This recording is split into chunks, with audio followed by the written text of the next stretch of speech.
Everybody, Divots and Pivots, live on location here in Middleton, Mass, from the clubhouse. We're excited. We are here to watch the third round of the U.S. Open with you guys, which is cranking off right now. The leaderboard is tight. There are some big names up there. You're right next to me. You guys see that we're in person next to each other. And yes, I said that might be one first. Go back to doing your job. Yeah, okay. But regardless, we are here. I'm going to hit my shot real quick. Yeah, he's going to go hit his shot because, and just in case he what's up in there. Oh, we're allowed shot? Yeah, we're going to go on. Actually, you should go on. You give yourself on that.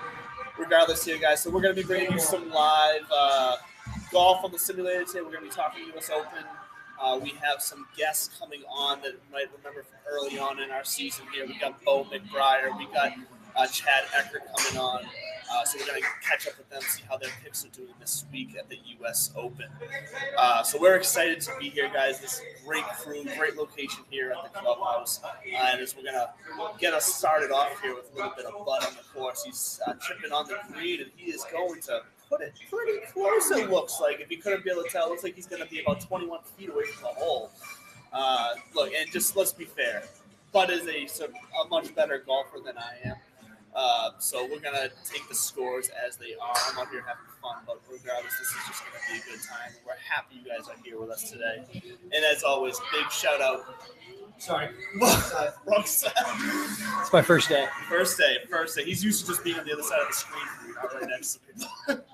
But regardless, this is, I think that you just threw my whole train of thought off. I did. Why don't you hit your shot? Ladies and gentlemen, we are, thanks for tuning in. Thanks for joining us today.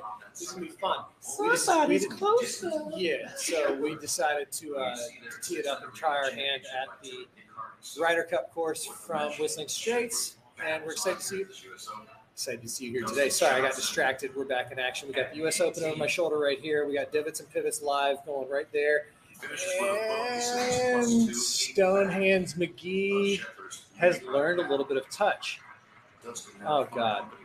If I lose to him live on live air, I'll never live this down. I'm going to lose twice, though, because we're going to check in on our DK competition here shortly. He's a six-pack of tall boys up on me right now. Corey Connors is still the bane of my existence, but coming off of the RBC Canadian Open, I'm going to take it easy on our brethren to the north. Did you actually just go up and down? Did you make a par there? No, because the gimme would give me a bogey. Okay. That was my third shot. So, okay, real quick. So we are at the clubhouse at Middleton. Great spot, great joint. We got 10 simulators. They've got cornhole behind us. They've got darts over there. They've got shuffleboard. They got a full bar, which we will take advantage of. Take advantage of it responsibly. Yes. One of the gentlemen from Clubhouse is going to join us in a little bit. He's going to tell you a little bit about the place in case you're over in the area and you want to stop by.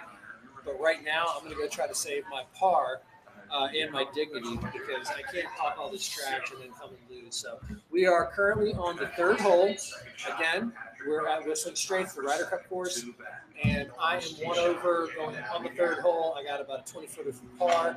I think we're about 3 over. We're going to check in on our DK scores here in a couple Yeah, minutes. not good for me this week. That's why you're going to get me Are back. you serious? Like, I mean, I got 3 guys who missed the cut. Oh, but, so we both had 3 guys miss. Yeah, it was but a here's good the week for us here.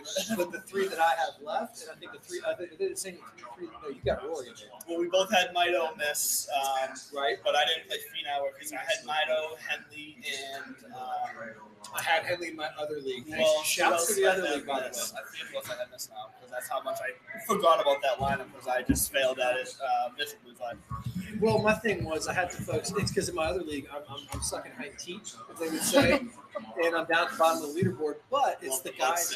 It's the guys that I have left. I've got Justin Thomas, Brooks Koepka, and Justin Rose. see, you got some good guys So many left could go nuts here. Nobody's doing it yet. Somebody could go nuts here. They're back into all major winners, and that's why because the other league is all about nailing the winner. See, McElroy fell off. McElroy was who I was hanging my hat on, but now he's not even on the first page of the leaderboard. He fell off on me. And it begs the question, these guys, they have so much on them. And he was out there saying, it's been 8 years since I've won a major. Yeah. I need to get my hands on a trophy. I want to get my hands on a trophy. And the Canadian Open is not the trophy he wanted his hands on. No, not at all. And he admits that. He's like, Yeah. I'm that good. I'm that caliber. So, all right. Speaking of And caliber. see if you can save par on this. My DK lineup. So it looks like both the end, but absolutely just a better DK lineup this week. But regardless, we're still going to have fun today. US Open. It's the U.S. Open. It's supposed to be tough, even if we're not actually on the course, right? But yeah, so let's look. This is shaping up to be a fantastic final 2 days of the Open. The way this league goes, there's some big names at the top of the leaderboard. You got Colin Morikawa, you got Scotty Scheffler, John Rahm's up there.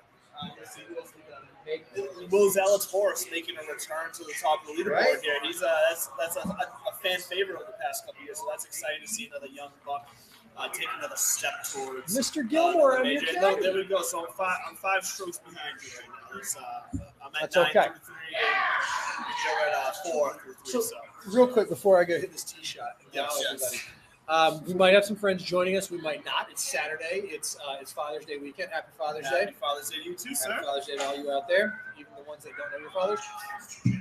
Really? So we may or may not have some folks joining us. One way or another, we're going to have a fun afternoon, playing some golf, talking some trash, talking some fantasy, and watching this. This is impressive. I mean, the country club, I don't know if you've been paying attention to it yet. Adam Scott got spanked a couple of days ago. He hit a 3-yard shot. Yeah.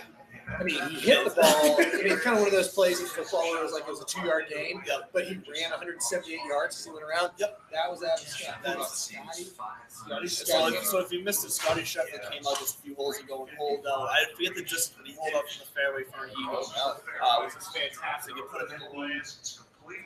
Par 5-10. There we go. He's going to be set up. Watch out for Scotty Scotty. Scheffler's on fire, so everyone watch out for Sunday.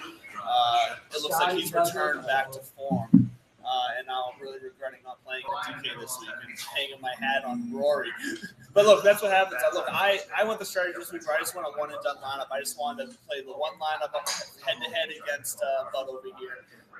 If I had played more lineups like I usually do, I would have played some Scotty for sure. But I decided to just go to one lineup. I hung my hat on Rory, which was looking good for a bit. And I must say, at the start of Thursday with Russell Henley. Russell Henley came out. He was 2 under through 3. I was feeling pretty good about that, and then he just absolutely went in the opposite direction. So that one killed me for sure. But yeah, look, well, we're gonna walk around. We're gonna meet some people who might be willing to talk to us here because there's some other groups here playing as well. So we want to check in on how the other locals in this area are doing, and kind of what the hype is all about the U.S. Open. This is the first time the U.S. Open has been in Massachusetts since 88, I believe, last time it was at. I know that's the last time you said it was at the country club. I think that's the last time it was in Massachusetts as well. So this is a big, I don't know where else it is. a big moment. No, TPC Boston would be the only other one, but that's not a U.S. Open course. That's not. It's not. That was set up perfectly for the Deutsche Bank, and that was. It's a TPC course. Yeah, exactly. it's a TPC course. So yeah. We're aficionados. Yeah. Well, I'm gonna go hit my shot right now. I'll let this guy babble for a little bit because that's what he's best at. Well, it's funny you talk about the country club. My brother-in-law stopped by on Friday morning at the ass crack of dawn with a car full of people heading down to the country club, and he started sending me pictures right away. And it looks good. It looks gorgeous. I like that I'm leaning in here. I'm gonna get in the center shot. So we got Andrew, 437 off the tee, pretty flat, pretty straight. Nailed it, piped it. Got on top of it a little bit, but I'm telling you right now, don't ever go play golf with this guy or any sports. He's a hustler. He came out here slow talking his game. He's doing nothing but just pipes it right down the middle. Speaking of pipes, shout to Piper Golf, shout to in the Clutch, shout out to Fantasy National. As always, muchas gracias to my brothers and sisters at Belly Up Media for just letting us have fun, talk sports, and keep it real, one stroke at a time. Ow! You'll be all right. That'll buff out. Catch the hill, maybe. One of the things that I'm learning, Andrew, is that this whole DFS thing, it can be fun. It can be frustrating. Of course. It can be lucrative. So you're telling me it's golf? He's the guy, you go see a movie, he's like, hey, watch out, this guy dies right now. Yes, that's what I was getting at. I was like, it's a perfect parallel for the game of golf. And I think it's wonderful that the two have finally merged. PointsBet, DK, everybody out there, FanDuel, they're getting in the game. We're getting in the game. So, and if you do get in the game with our friends Piper Golf, there we go. There's the hat right there. Speaking of Piper Golf, you have the opportunity to win either this hat or one of the. We got to get that out. Either that hat or one of the other hats on their website. It's your choice. We're doing a giveaway with Piper Golf today. for all you listeners and I'll hit anybody this and I'll attends, put that who out. happens to be here in person with us. All you gotta do is sign up for the emailing list. And look, we promise we're not gonna flood your email. We're gonna send out a weekly newsletter. What's it called? Kind of recap it. Yeah, exactly. It's a weekly newsletter. We're gonna recap our picks on the week, kind of anything that went on. We're entering the summer here, so me and Bud planned on getting out and playing together. So we're gonna keep up to date with Bud's qualifier tournaments as well. So that's all you're signing up for. We're not gonna hit you every day with a bunch of spam. Woo, Bud is gonna go left here. He might stay out of the water, but it's not going to matter much with that lie. And you know what? I see Bud's eyes. He's looking at that mulligan option at the bottom of the screen, and he's like, Never. Man of integrity. I'm about to drink Bud's drink there, which look, we're close. We're getting closer. We're not quite that close yet. It's also COVID. It's be responsible, friend. Yes, be that responsible. was bad. That was a little rough, man. Lined up a You little look left, like me. take it You on look like me there. All right, so get back out there. Yeah, I'll get back out there. Brother-in-law showed up at 6 a.m. on Friday to pick up a parking pass. They had a ball. It looks like it's great out there. The storylines this week have shifted, and I'm appreciative of that. I'm curious as what you think. I'm curious what y'all think. Did this just work out the way it was supposed to? He showed up. He got grilled by the media, and then the fans gave him love on his birthday, and then he went 0-2 barbecue, have a nice weekend. I think that's kind of how it was supposed to happen. Speaking of how it's supposed to happen, Andrew. All right. Yeah, but you're a hustler, baby. So Phil on the LIV tour. Stay tuned. I think 1 year from now, he is not on the LIV tour. But that could just be me talking. Sorry, I am having some bad maintenance over here. I put my irons back in the wrong order. I can't do that. All right. Sorry, I'm assuming the people out there listening to us are also golf because I just had a bad maintenance issue. That's what I was about to say. I put my irons back at some point in the wrong order, and as someone with OCD, that just absolutely drives me insane. So I had to fix that real quick. So I apologize for that. But you were telling a story here about your brother-in-law, right? Right. Okay. They showed up 6 a.m. They get the parking pass, kids asleep, wife's asleep, and as they're driving off, I get a text. And I didn't see it until later, but comes knocking on the door. His little brother had to take a dump at like 6 in the morning. That was actually the end of the story. That he had to come running back in. But really, that was a parlay or a way of talking about the country club itself, the way the course has been looking, how it's shorter than normal, or other major courses and setup, and how it's treating these guys because I think.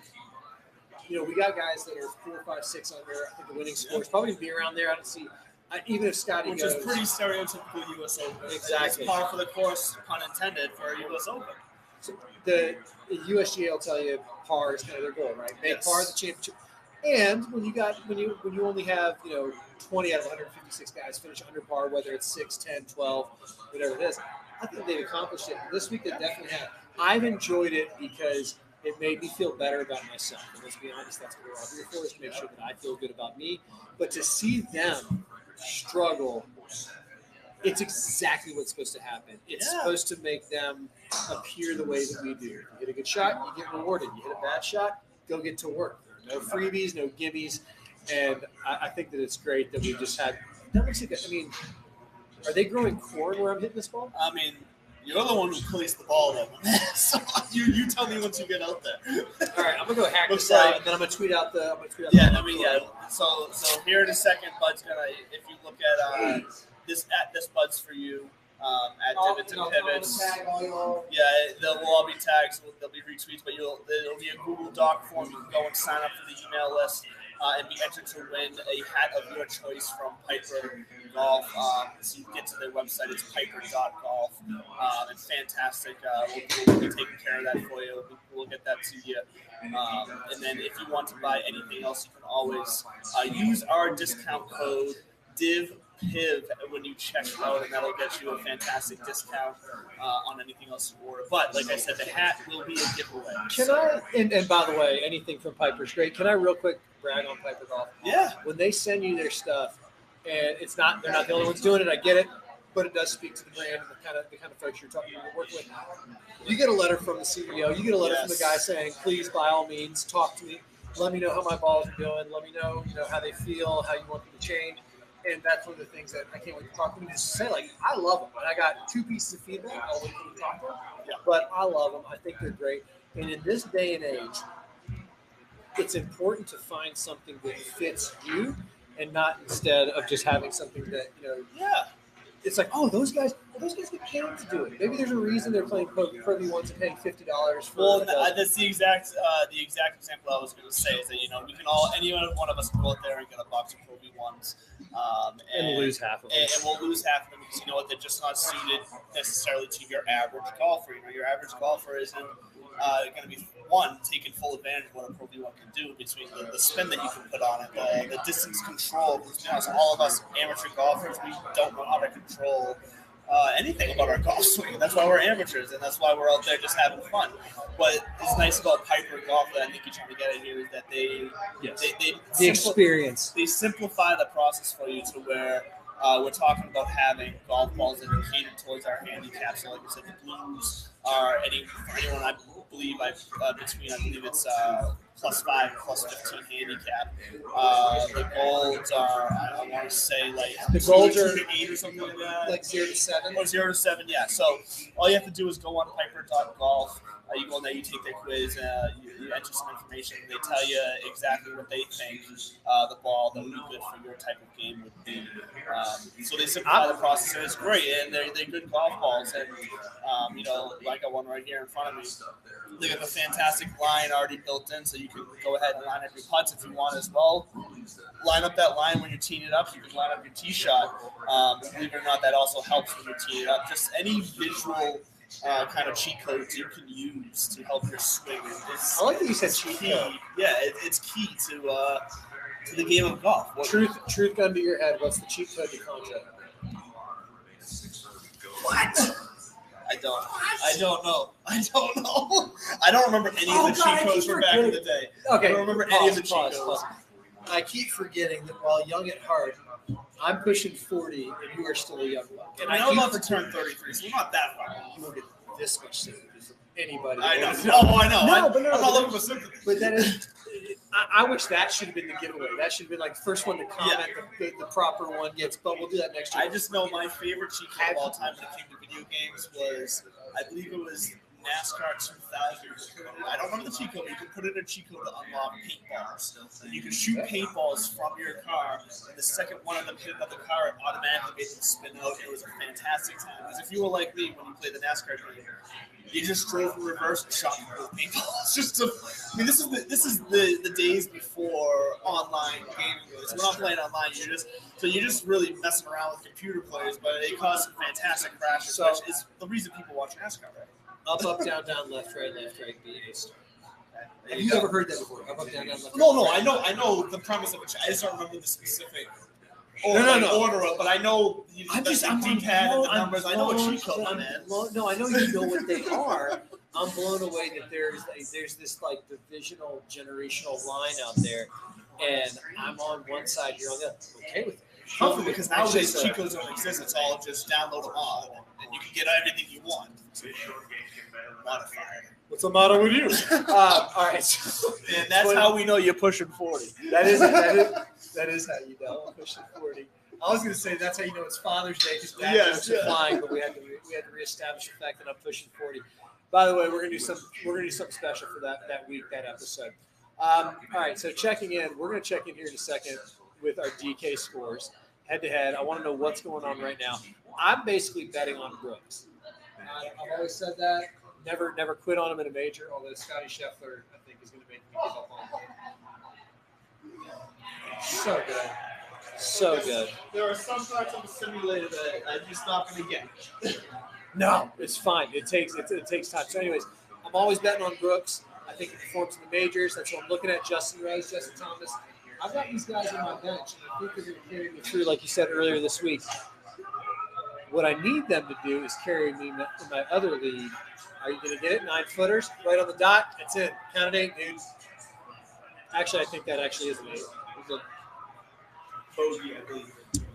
Is either bogey or a double. So, anyways, I left our audience, letting them know that you need to look up your DK lineup because I'm going to put up my DK lineup. We're going to check in with them. Yeah, we're going to check in with the clubhouse in Middleton here in a minute. Yes, we will. We're going to check it out and check it out. Force him upside, check it out. You're crushing it, my man. I'm nervous about this putt. So he's nervous about this putt. So let's treat this as if we're at the U.S. Open. So Bud Copeland steps up. He's reading the putt right now, and this is for par. 16 feet for par. Looks pretty straight, pretty level, so it should be an easy putt. We'll see what he does here, because he is known for choking with 41 putts. So we'll see what he does here. And as he does that, I am going to look up see where I am at with my DK lineup right now, because I am curious who is winning out of me and Bud right now, because let's be honest, that's what you all tuned in for. This is looking good. When it turns at the last second. What kind of chip shot is that? That is unlucky right there. So we'll have to see. So do you remember, what was your score, Bud? What was your score? Not a bogey. No, I mean, DK. on DK. What was your DK score right now? Los Cientos in here. Oh, Berger. Daniel Berger was my other miscut. I got you by 4 right now. It's 190, 150 to 187.50. Folks, Right. we have a ball game here. McElroy, Koepka, and Rose. Wait, they're not giving me the gimme. No, you're at 9 feet. You have to be under 9 feet. Look at that. Right.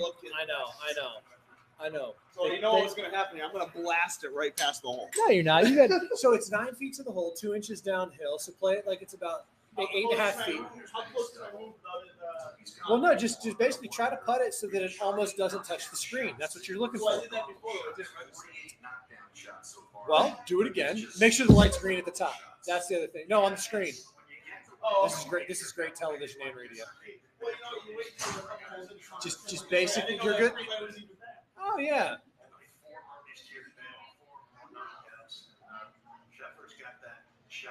I mean, you still hit it with, touch of a blacksmith, but that's all I'm saying.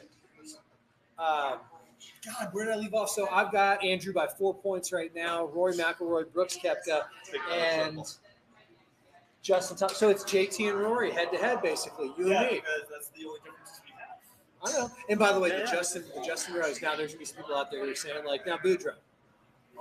Rosie was not on my list of players when we talked on Tuesday. He was on mine. He was on yours. He was on mine, yeah. I was down there floating around because Sungjae Im was the guy who I was looking at. Yes. My math was off, and I was $100 over. Sungjae was the one that was pushing me around. Yep. And I wanted Finau, although he crapped the bed. He made the mistake of listening to me because Rose made the cut, but he is 5 over. But I didn't listen to you. I forgot you had Rose. So when I saw you tweet your lineup out, and I was like, shit, he's going to think I was copying him. I didn't copy you, but I fell ass backwards into it. But we've got a head-to-head on McElroy and Thomas. We have another head-to-head going this week. And I can't remember. It was – so I had Henley, but I do also forget who you had. We're going to have to go back and check the tape. I want to say it was Kiz. But was it Kiz? I don't think it was Kiz. It wasn't. I honestly think it's someone who didn't end up playing. I didn't end up playing him. I remember saying it too. I was like, I'm not going to play him, but I know he's going to beat Russell Henley. I'm going to go back and check the tape. Yeah, we got to check the tape. We'll get back to we got a So tune in on Tuesday's show because we'll be able to. Wednesday's show. Tune in on a Wednesday's show. We'll be able to tell you a recap. When I order my next beer, I'll holler at him. Oh yeah, we'll get him over here. Yeah, that'll be good. So. Once again, thank you guys for joining us here. This is a treat for us. This is going to be first of many live events that we're going to try to put together. Hopefully all coming from this fantastic location, the Clubhouse of Middleton. So once again, if you are in the Massachusetts area, if you're even in New Hampshire or Connecticut, that might be a little too far away. But if you are, within reasonable driving distance that you're willing to do, this is a fantastic location with all the simulators, all the cornhole. It's just great. They got food coming from a restaurant right next door. So it's a very convenient place. And we are going to have the manager come on and chit-chat with us here in just a little bit and put this place up for you guys. Because what we want to do here is, I don't think we're going to set this live on air yet, but what we want to do here is connect people.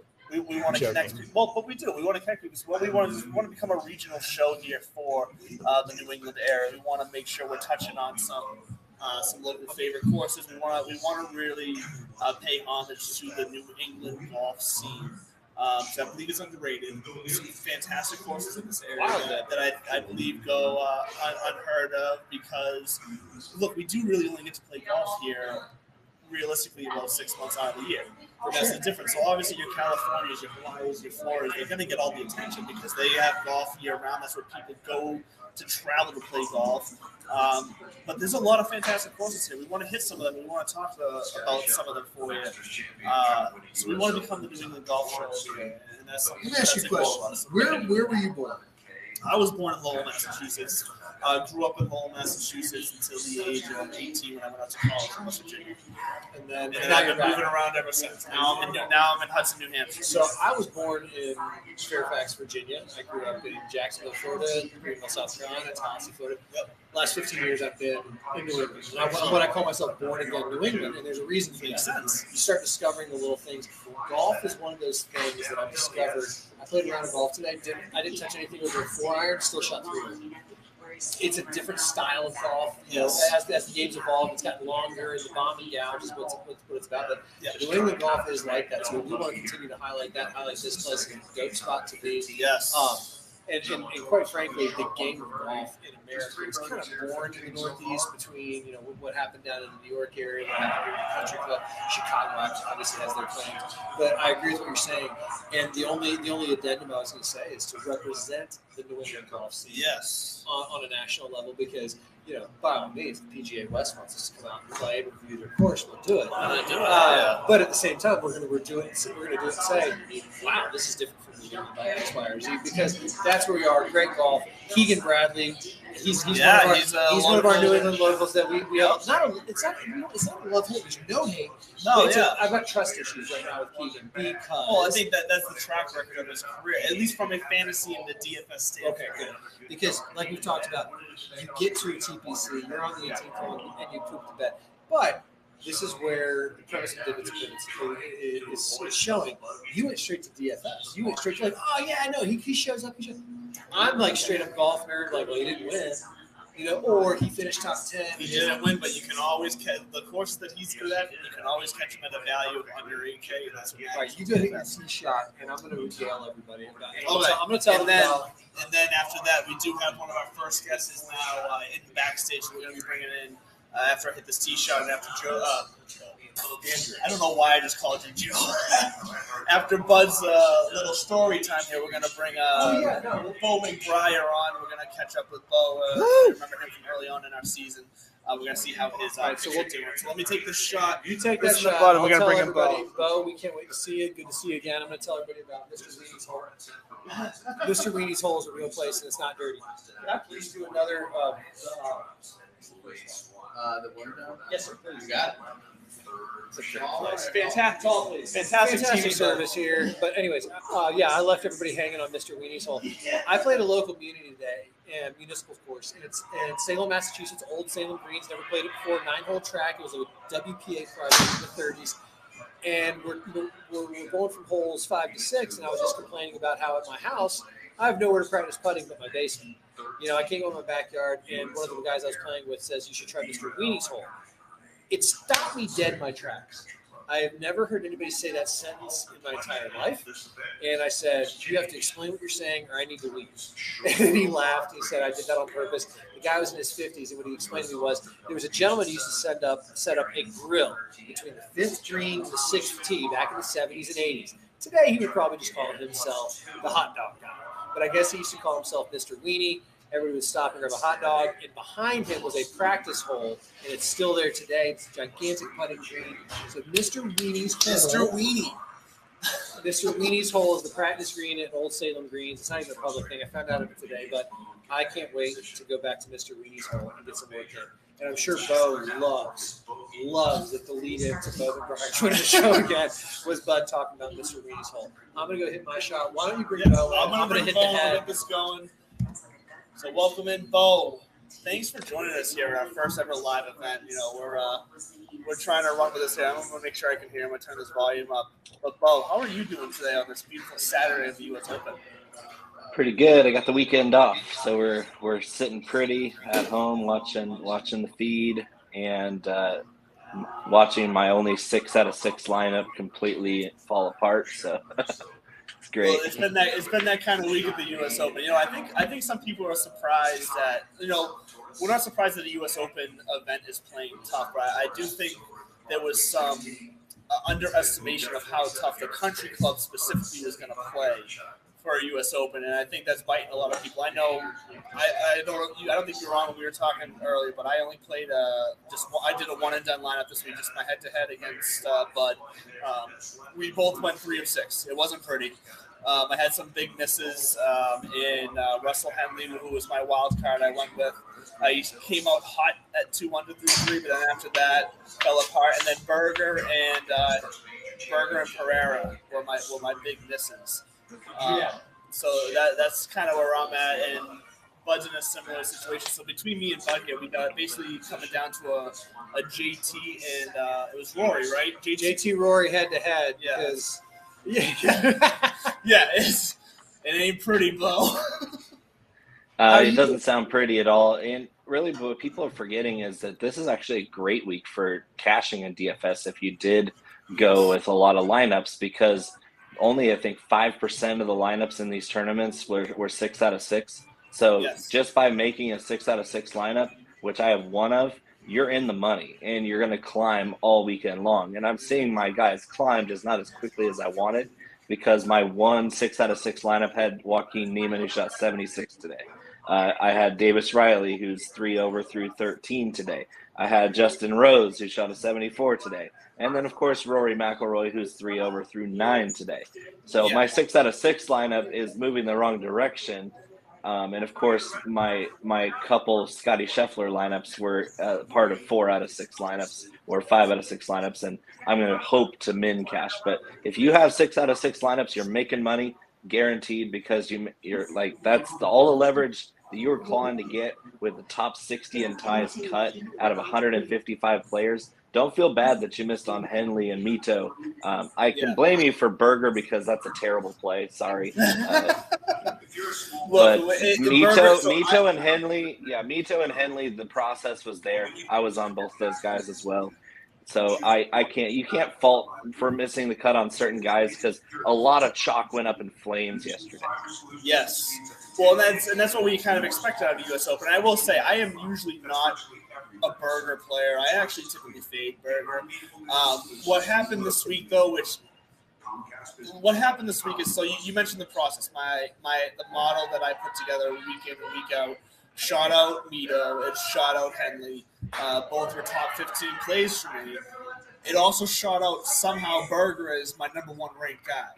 I don't know how, so I had to go for it, but I usually fade Berger. The only reason I played it was because he was the top guy. Like, well, if I'm going to trust my process, I have to trust my process. But I should have known deep down in my head, I was like, playing Berger is a mistake. And well, that's the thing is Berger going to be one of the guys that now jumps to LIV after this week? Is he one of those guys? No, he's not that kind of guy. I think he's a PGA Tour lifer. But the problem is, in a major, he doesn't have the chops. And he doesn't have that game. Like, we're seeing some very high-quality golf today from the top of that leaderboard, and the rest is just kind of crap. But what we're looking at here is with Berger, he can't pop up in your model if you just put a big red X on his name. If you don't select him in your favorites, he doesn't factor in. So this is how it works. It's that easy. So what you're saying is, going forward in my model, before I even run the numbers, I'm just going to zero him out for everything. So he comes in last. Cross your heart, hope to die. Yeah. You tip your cap to the guy if he ends up playing well, but I'm not playing him. He's on my no-fly list. I wish I followed my heart, man. Bo, when you joined us in the first rounds, way early in the show, I was still nascent to the game. I was still on tiers. I'm just now in Classic. We're still doing some head-to-head stuff. I'm trying to cut my chops. I'm scared to tell you who my other guys were who missed the cut. Your process made sense. Don't be scared. All right. Well, I mean, I did have Tony Finau, which I think a lot of people. Sung J M, Tony Finau, those guys all popped up. Sung J M, and Kevin Kisner. Kisner was a budget play on a gut Georgia Bulldog thing. It was one of those trying to plug a hole at the end. I pushed him hard because I wanted to believe in it, but let's be honest, he's budget. So I'm happy that you didn't shake your head too much at Sung J M and Tony Finau. No. The only problem with him was you knew he was going to be chalked because the price was $1,500 below where it should have been. That's the problem. Is you like the guy, he matches up with the course well on paper.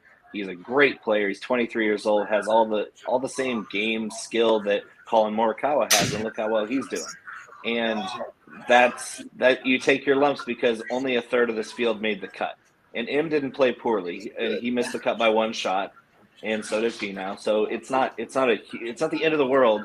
But if you had a bunch of exposure, like let's say M is 25% roster, and you were over your skis more exposed than that, then you're running into trouble. If you were at 15 to 20% of your lineups with Sung J M, you're still sitting pretty because 80% of your lineups are still alive.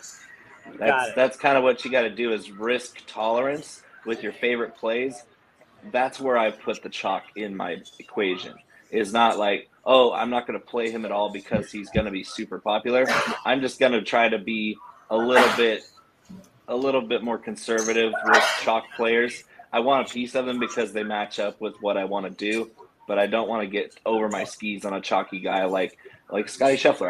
I have 2 or 3 lineups of Scotty Scheffler. I didn't want to get over my skis on Scheffler, even though he's a great player. He's the number 1 player in the world. And I waited scrambling more than anything in my model. So of course Scotty Scheffler, the best scrambler in the world, is going to pop up on the top of that. And then I looked at 22% expected rostership, and I was like, nope, I'm gonna have some Scotty because he's the best player in the world, but I'm not going to be that high. So I guess, Bo, what you're hammering on is, especially what you just light bulbed for me. Yeah, dropping the hammer with Bo. That's going to be a new podcast, dropping the hammer with Bo McGuire. No, but what you just kind of highlighted for me was my next evolution in my DFS game, which is I just came off, the training wheels just came off, went into Classic. I'm really playing like a lineup a week against this guy, but I've got the bug, right? Like once one of your lineups hits, or, I had some good picks in the RBC in my other league, and so now I'm like, I want to get in this. So what I'm hearing from you saying is now I have to start exploring that next evolution in DFS, which is if you really expect to actually do stuff, you got to be playing multiple lineups, and you got to start spreading out your wealth. Not necessarily. Like, there's a lot of really good DFS so that's players what I was about to that ask just do is how do you single balance entry. chalk with that? Sorry, go ahead. So for me, I'm a 20 entry guy, and so I do manage chalk somewhat. If I was a 150 max guy, I worry a lot about chalk because I want to diversify. At 20 max, I'm kind of in between. A lot of very, very talented DFS players are single entry players, and they don't care one lick about chalk.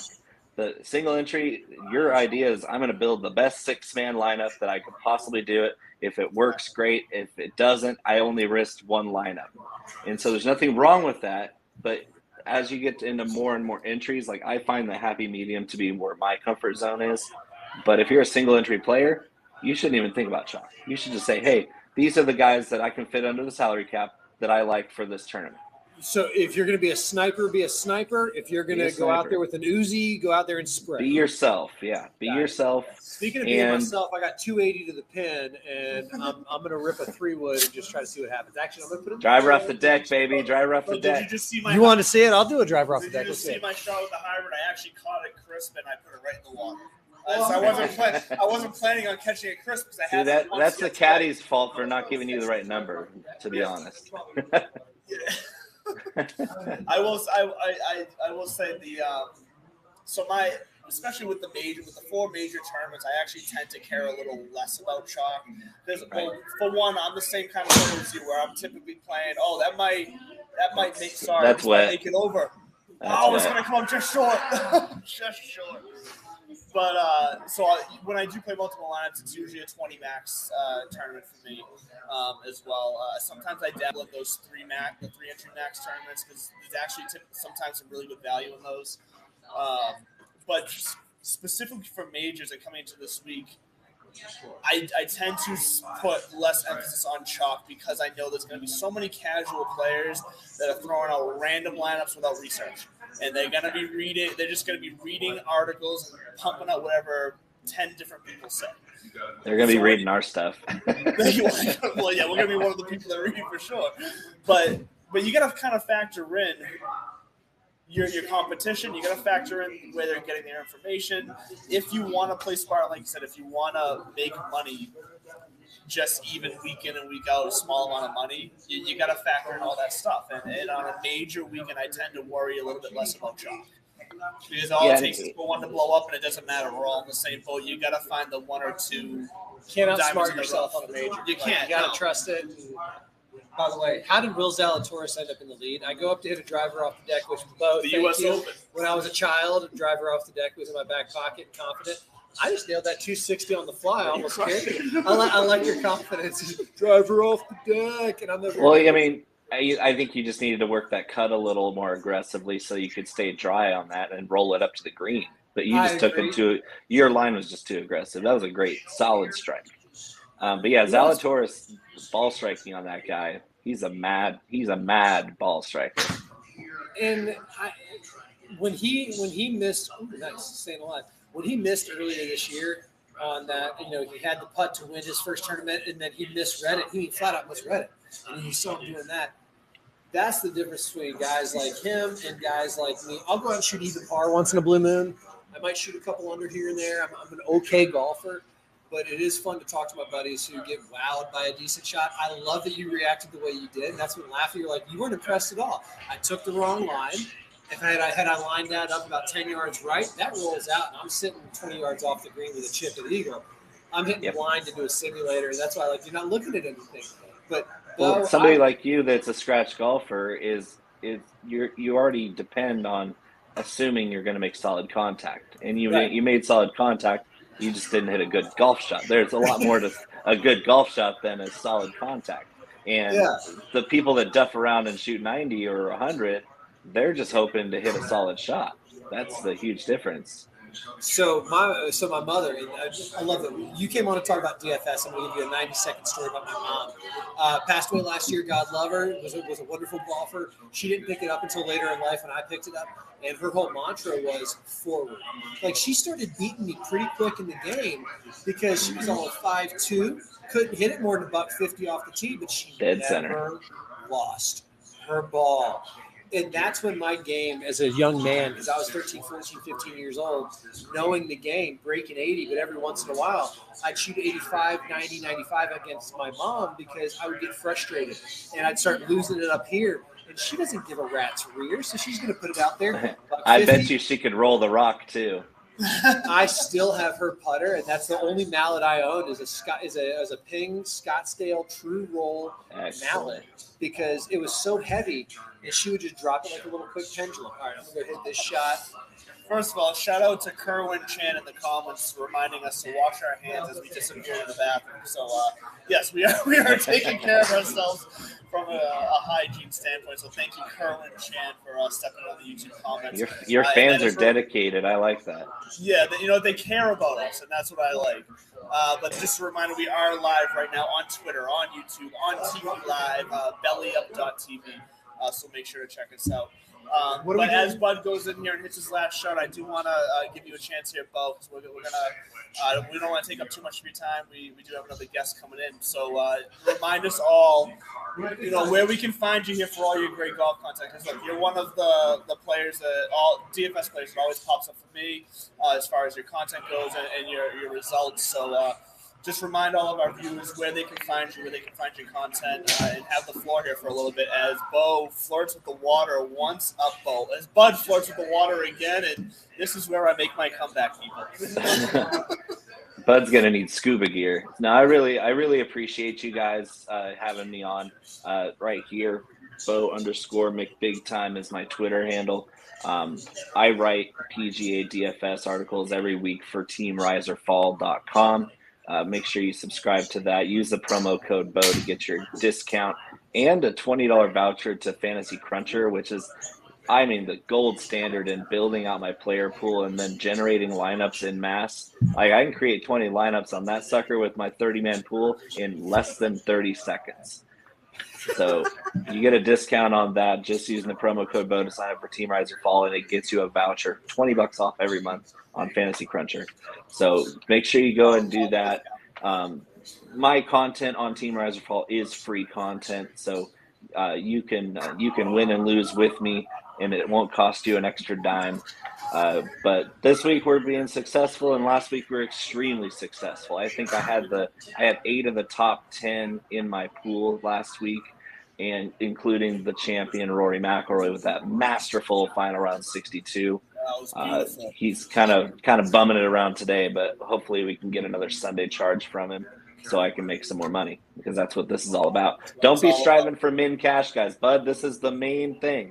Whether you're single entry, 20 max, 40 max, 150 max, never, ever shoot for min cash. You are trying to win the damn thing every time, whether it's a single man, head-to-head, tournament, giant, GPP, it doesn't matter. Your main goal is to be the best. Great advice, Bo, as always. So good to see you, brother. Yes, as always. And thanks again for coming on and joining us to catch up. We'll have you on another time. And before we bring in our next guest, Chad Eckert, if you remember him, we are going to hit a quick commercial break. We will be back shortly, though. So stick around with us. We'll catch you in just a little bit here. And once again, Bo, thank you for joining us. And make sure to check out all of his content as I quickly stumble to I lost the freaking promo. It's in front of me. Here we go. Bo, we'll see you again next time. Thanks, brother. Hey everyone, it's Commissioner Cooper from TSS Fantasy. Want to give your own fantasy league that extra professional touch? Say less, we got you. TSS was based off a show that we did on our own fantasy league. Night, sorry. And now possible play hole. You're on your way. Now we want to bring that professional, fun, and creative side to your fantasy league. And you can do it for as low as $5 extra per owner. Oh my. I will guarantee it will increase your interactions within the league, create more fun, friendly banter,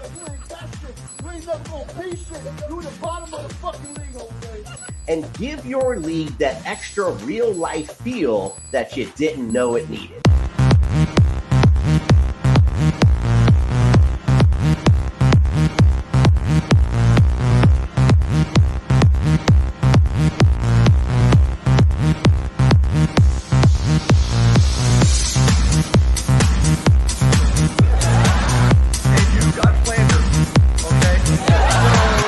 We look forward to interacting with you and your league soon. Don't forget TSSFantasy.com. Go visit it today. Get signed up.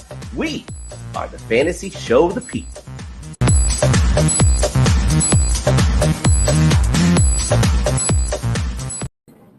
Down with the promo music. There we go. Here we chat. Be real. Well, Adina. You had it back. I got a refill. What's up, my friend? It's been a long time. I've missed you, boys. Cheers. Well, anybody who's watching right now, if you were watching the last time we had Chad on, it went to straight anarchy, and we just look. I don't think golf gets any more loose as the last time we had Chad on here. It was just a fun time. It was a great show. I mean, there's a reason that it doesn't get realer than when you get real cheap. That's it. That's right, because I'm a realtor for Edina Realty. That's where my initials are CHE. I do a fantasy golf podcast each Thursday now. It's not even about fantasy touting. It's about talking golf guys. I'm also doing an ownership show. I'm doing some first look stuff on my fantasy page.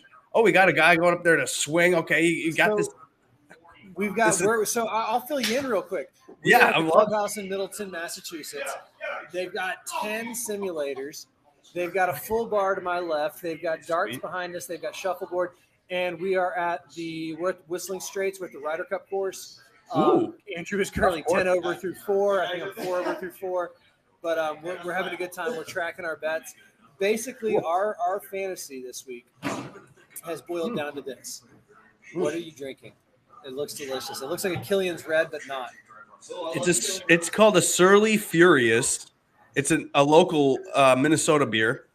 Oh, I'm drinking a local Massachusetts beer, and I can't remember what the name of it is because now. Yeah, this thing gets me drunk. So then after I have one of these, I can switch to my Coors Lights. So that's kind of the game plan here. I have a Wormtown IPA, so then I can go down to a seltzer. Yeah, because they get you a little drunk. So, Patrick Reed. My guy, APPR. He's up there. I got a new background since the last time. My guy, you still have the shrine is grown. I was waiting for the Patrick Reed. You guys. Oh, bring him back. It's not just Patrick. It's Justine, you guys. Justine signed this. And no, I did not force this. It's got. Oh, where's my official? It has an official thing in here. I bought it off of eBay. I'm sure it's forged, but it's funny because look at how shitty her autograph is. It looks like a kid did it. So it does look like a kid wrote it. I love it. But as the official leader of the Patrick Reed fan club. Correct. Okay, I am founder of APPR. I'm a board of director on the APPR, which is always play Patrick Reed. We play Patrick Reed because everyone hates him and because he's a grinder. So he'll always try to make the cut. I don't know where he is today. Is he grinding away? Oh, you mean I believe? Oh, he was +5 today. I guess I didn't. Oh, so he did make the cut. I thought he missed the cut actually. But, no, he's there. Oh, Rory just made a birdie, and he's at -2 now. It's about time he made a birdie. Scheffler the wheels are falling off. If you're watching at home. Yeah, we got it on behind us here, and it is Will Zalatoris is making the push and taking advantage of Scheffler's little fall off here. But so how do you feel though as such a big Patrick Reed play him all the time? How do you feel with him going to LIV? Like, where do you stand on all that? I like his take.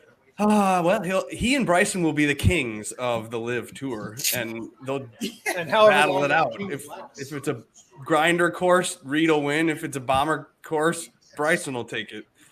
I don't even know if I should have an opinion because I think it shouldn't. I just need to move on maybe and let them do their thing. And before we know it, they'll be back on the tour or something will change or. So that's kind of the stance I'm taking with it, because the way I look at it is, in our position, we are, for all intents and purposes, sports reporters in the world of golf. Mm-hmm. So no matter whether our personal views or beliefs in the PGA or the LIV or the funding or whatever, we should be reporting on it. We should be talking about it because it matters in the sport of golf.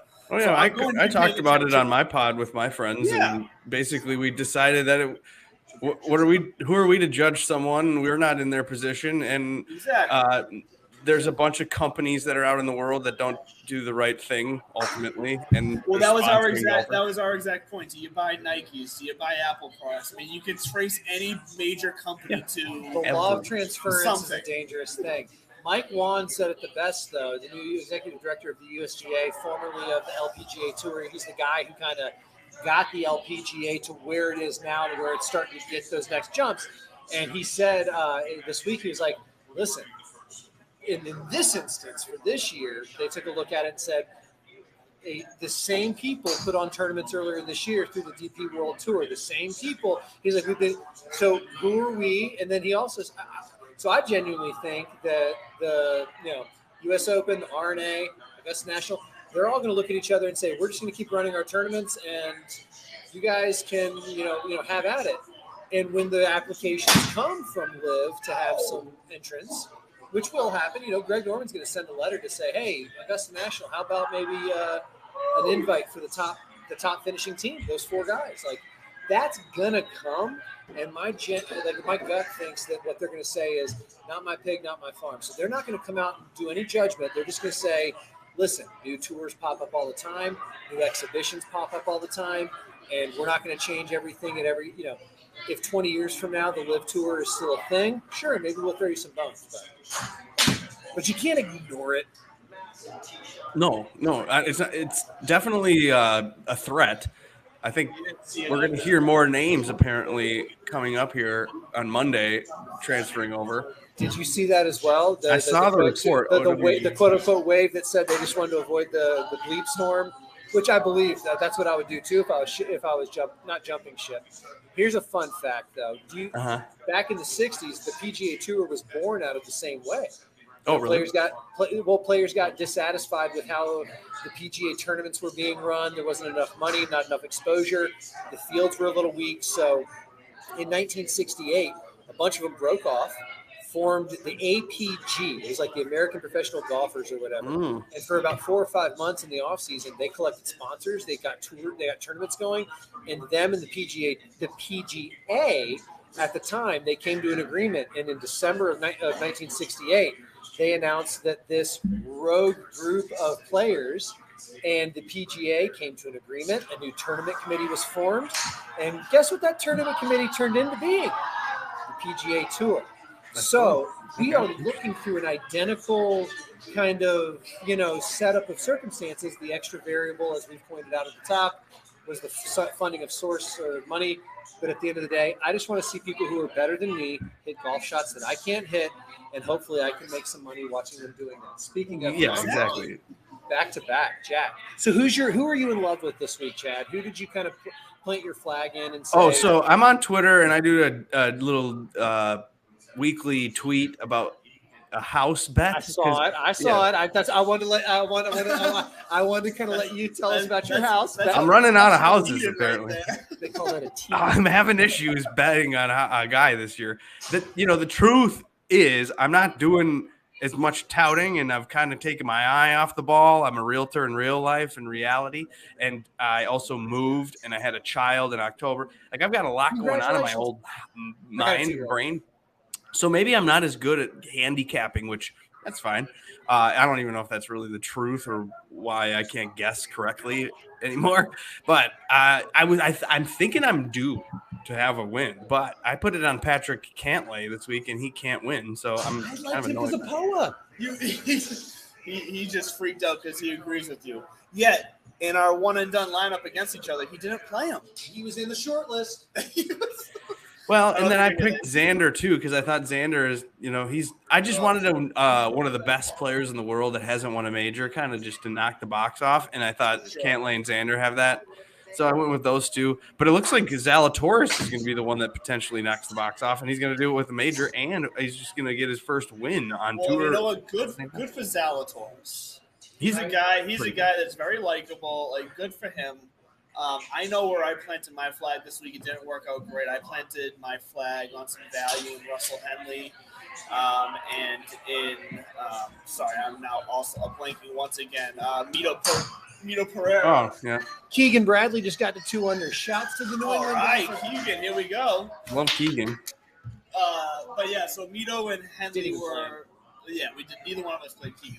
I don't have any faith. But Mito and Henley were my two kind of plays that I liked as a value as far as ownership went.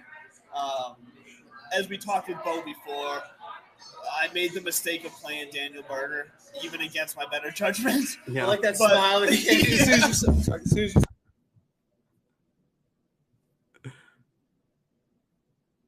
You're muted.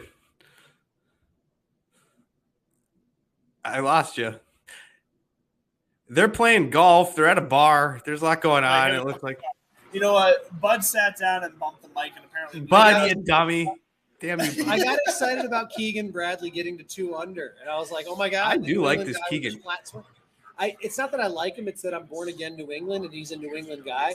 Yeah, so let's have it. I love that hometown narrative shit. You know that. Oh, yeah. I do narratives. So in golf, it matters. Well, speaking of, here's another fun fact for you. Every time he goes to hit, you're going to get story time with Bud. But no, obviously you know about Francis Ouimet. You know about the greatest game ever played, yada, yada, yada. Michael Thorne Bjornsson is an amateur in the field this week, who also is the defending Mass Amateur winner, 1 stroke back in his medalist, blah, blah, blah, blah, blah. Didn't work out. It doesn't work out, Chad. Turns out you have to be really good at golf to win this tournament. I suppose that's true. Look at this. This guy's not very good at golf. What's going on with Andrew?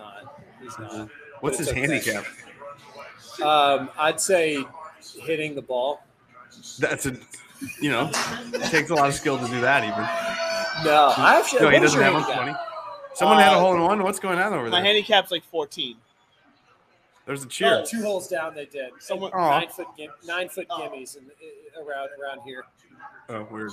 So you planted your flag. No, yeah, I did too, though. Mentally, I just didn't pull the trigger. It's what you got to do. It's fun to have an opinion. You have to. And what it was for me, and I mentioned when I was walking off, was POA. As soon as I didn't know the country club greens were POA. I think that's a West Coast. I've got a West Coast bias with POA because naturally that's where it mostly is. That's when we talk about it. That's the storyline. People like to do it. And when I saw that, I thought to myself, when Patrick Cantlay's putting, it's kind of like the inverse of who was it recently? Victor Hovland, where I'm like, when he's such a ball striker that when he's putting, if it clicks, you can't, because you can't believe the stats when they're. Sorry, I was looking at this. I hear what you're saying. I get what you're saying. We have 9-foot gimmies, and he hit that to 8.5 feet. So it's good. You lucky son of a biscuit. You little man. Look, actually, Chad, I need to get your take real quick because I heard you give him his, or whatever you're saying. My burns this week, not burns, people that I got burnt on, my missed cuts were Tony Finau, which I accept that. I think it was a good call anyways. Yeah. You can't, he played hot last week. The price was right, too. And then Homeboy just taking the lead on me. Might need to refresh that. Mito Pereira, which we've already heard me endorse that. Here was my value play. Here's where I tried to get smarter than I am and smarter than the game. I threw Kevin Kisner in there. So here's why. You thought the smile he gave me was good. That's a better smile, right? So here's why. I was doing some math early on, and I couldn't get the lineup I wanted, so I had to go down dumpster diving and find some value. Well, how much was he? I don't even remember. 6,900. So, and I know his whole shtick about. Well, and everyone was doing Molinari down there. Exactly. And so. He's like, I'll never win a major except, because these long courses. I'm like, well, this is only 7,200. Like, I grew up on 7,200. And he could putt his ass off. Course that you just need to be accurate and precise with the way you place the ball around. But with the amount of stuff he's doing with Barstool, I don't think he's going to win a major or another tournament anytime again. I think he's had a good. Yeah. Anyways, Kevin Kisner. And by the way, for anybody who's listening to this after the fact, Chad's face when I said Kevin Kisner. And by the way, full disclosure to Kevin Kisner. Chad doesn't have anything personally against the man. I don't think you've ever met him. I don't know if anything's there. No, the U.S. Open for Kevin Kisner. I guess the blind squirrel. It was similar to when you bite into, you think it's an apple and it was an onion. That's kind of that look. Correct. It's the caramel. I respect that. Quick update: Will Zalatoris now the clubhouse leader. He is finishes round 4 under on the day. Oh yeah, he'll be the leader in the clubhouse. He's 3 under on the day. He's 4 under for the tournament. I apologize. What a leaderboard! Holy shit! Off. So ever since Scheffler holed out from the fairway to get to 6 under, he has just gone backwards. And so I was talking to Bo about this before. So did you expect this course to play as hard as it is? No, I know we're talking the U.S. Open. The U.S. Open plays tough, but I feel like this the country club in general was getting a bit of a short stick as far as how difficult it was going to be from the masses. But it looks like from your reaction there, you were expecting exactly what you're seeing, a tough PGA professional course. Yeah, I mean, I think if it just depends on the weather and all that stuff, but I think overall this is about what they wanted. There's a few guys where there's birdies and eagles. Like, people are having eagles. I was surprised by that. I thought there'd be no way there'd be eagles. Scheffler's just bleeding strokes now. Well, granted, one of those eagles was Scheffler holing out from the fairway, so we can call that for what it is. It's a There's been whatever, a dozen more. But I think depending on how it goes tomorrow, if you can shoot even par and you're at -4, you're probably you may hang on to it unless someone really gets lucky or hot.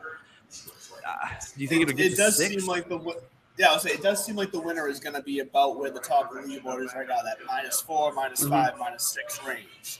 And I'd feel pretty confident if I were to say bet the final score of the winner. I'd feel pretty confident in that bet there. And did you refresh your? I did. Don't do that. Don't do that. The number didn't change. I refreshed the lineup. The number didn't change. So just a quick update to all of our viewers here, because I am going to do it because I did take the lead against Bud over here.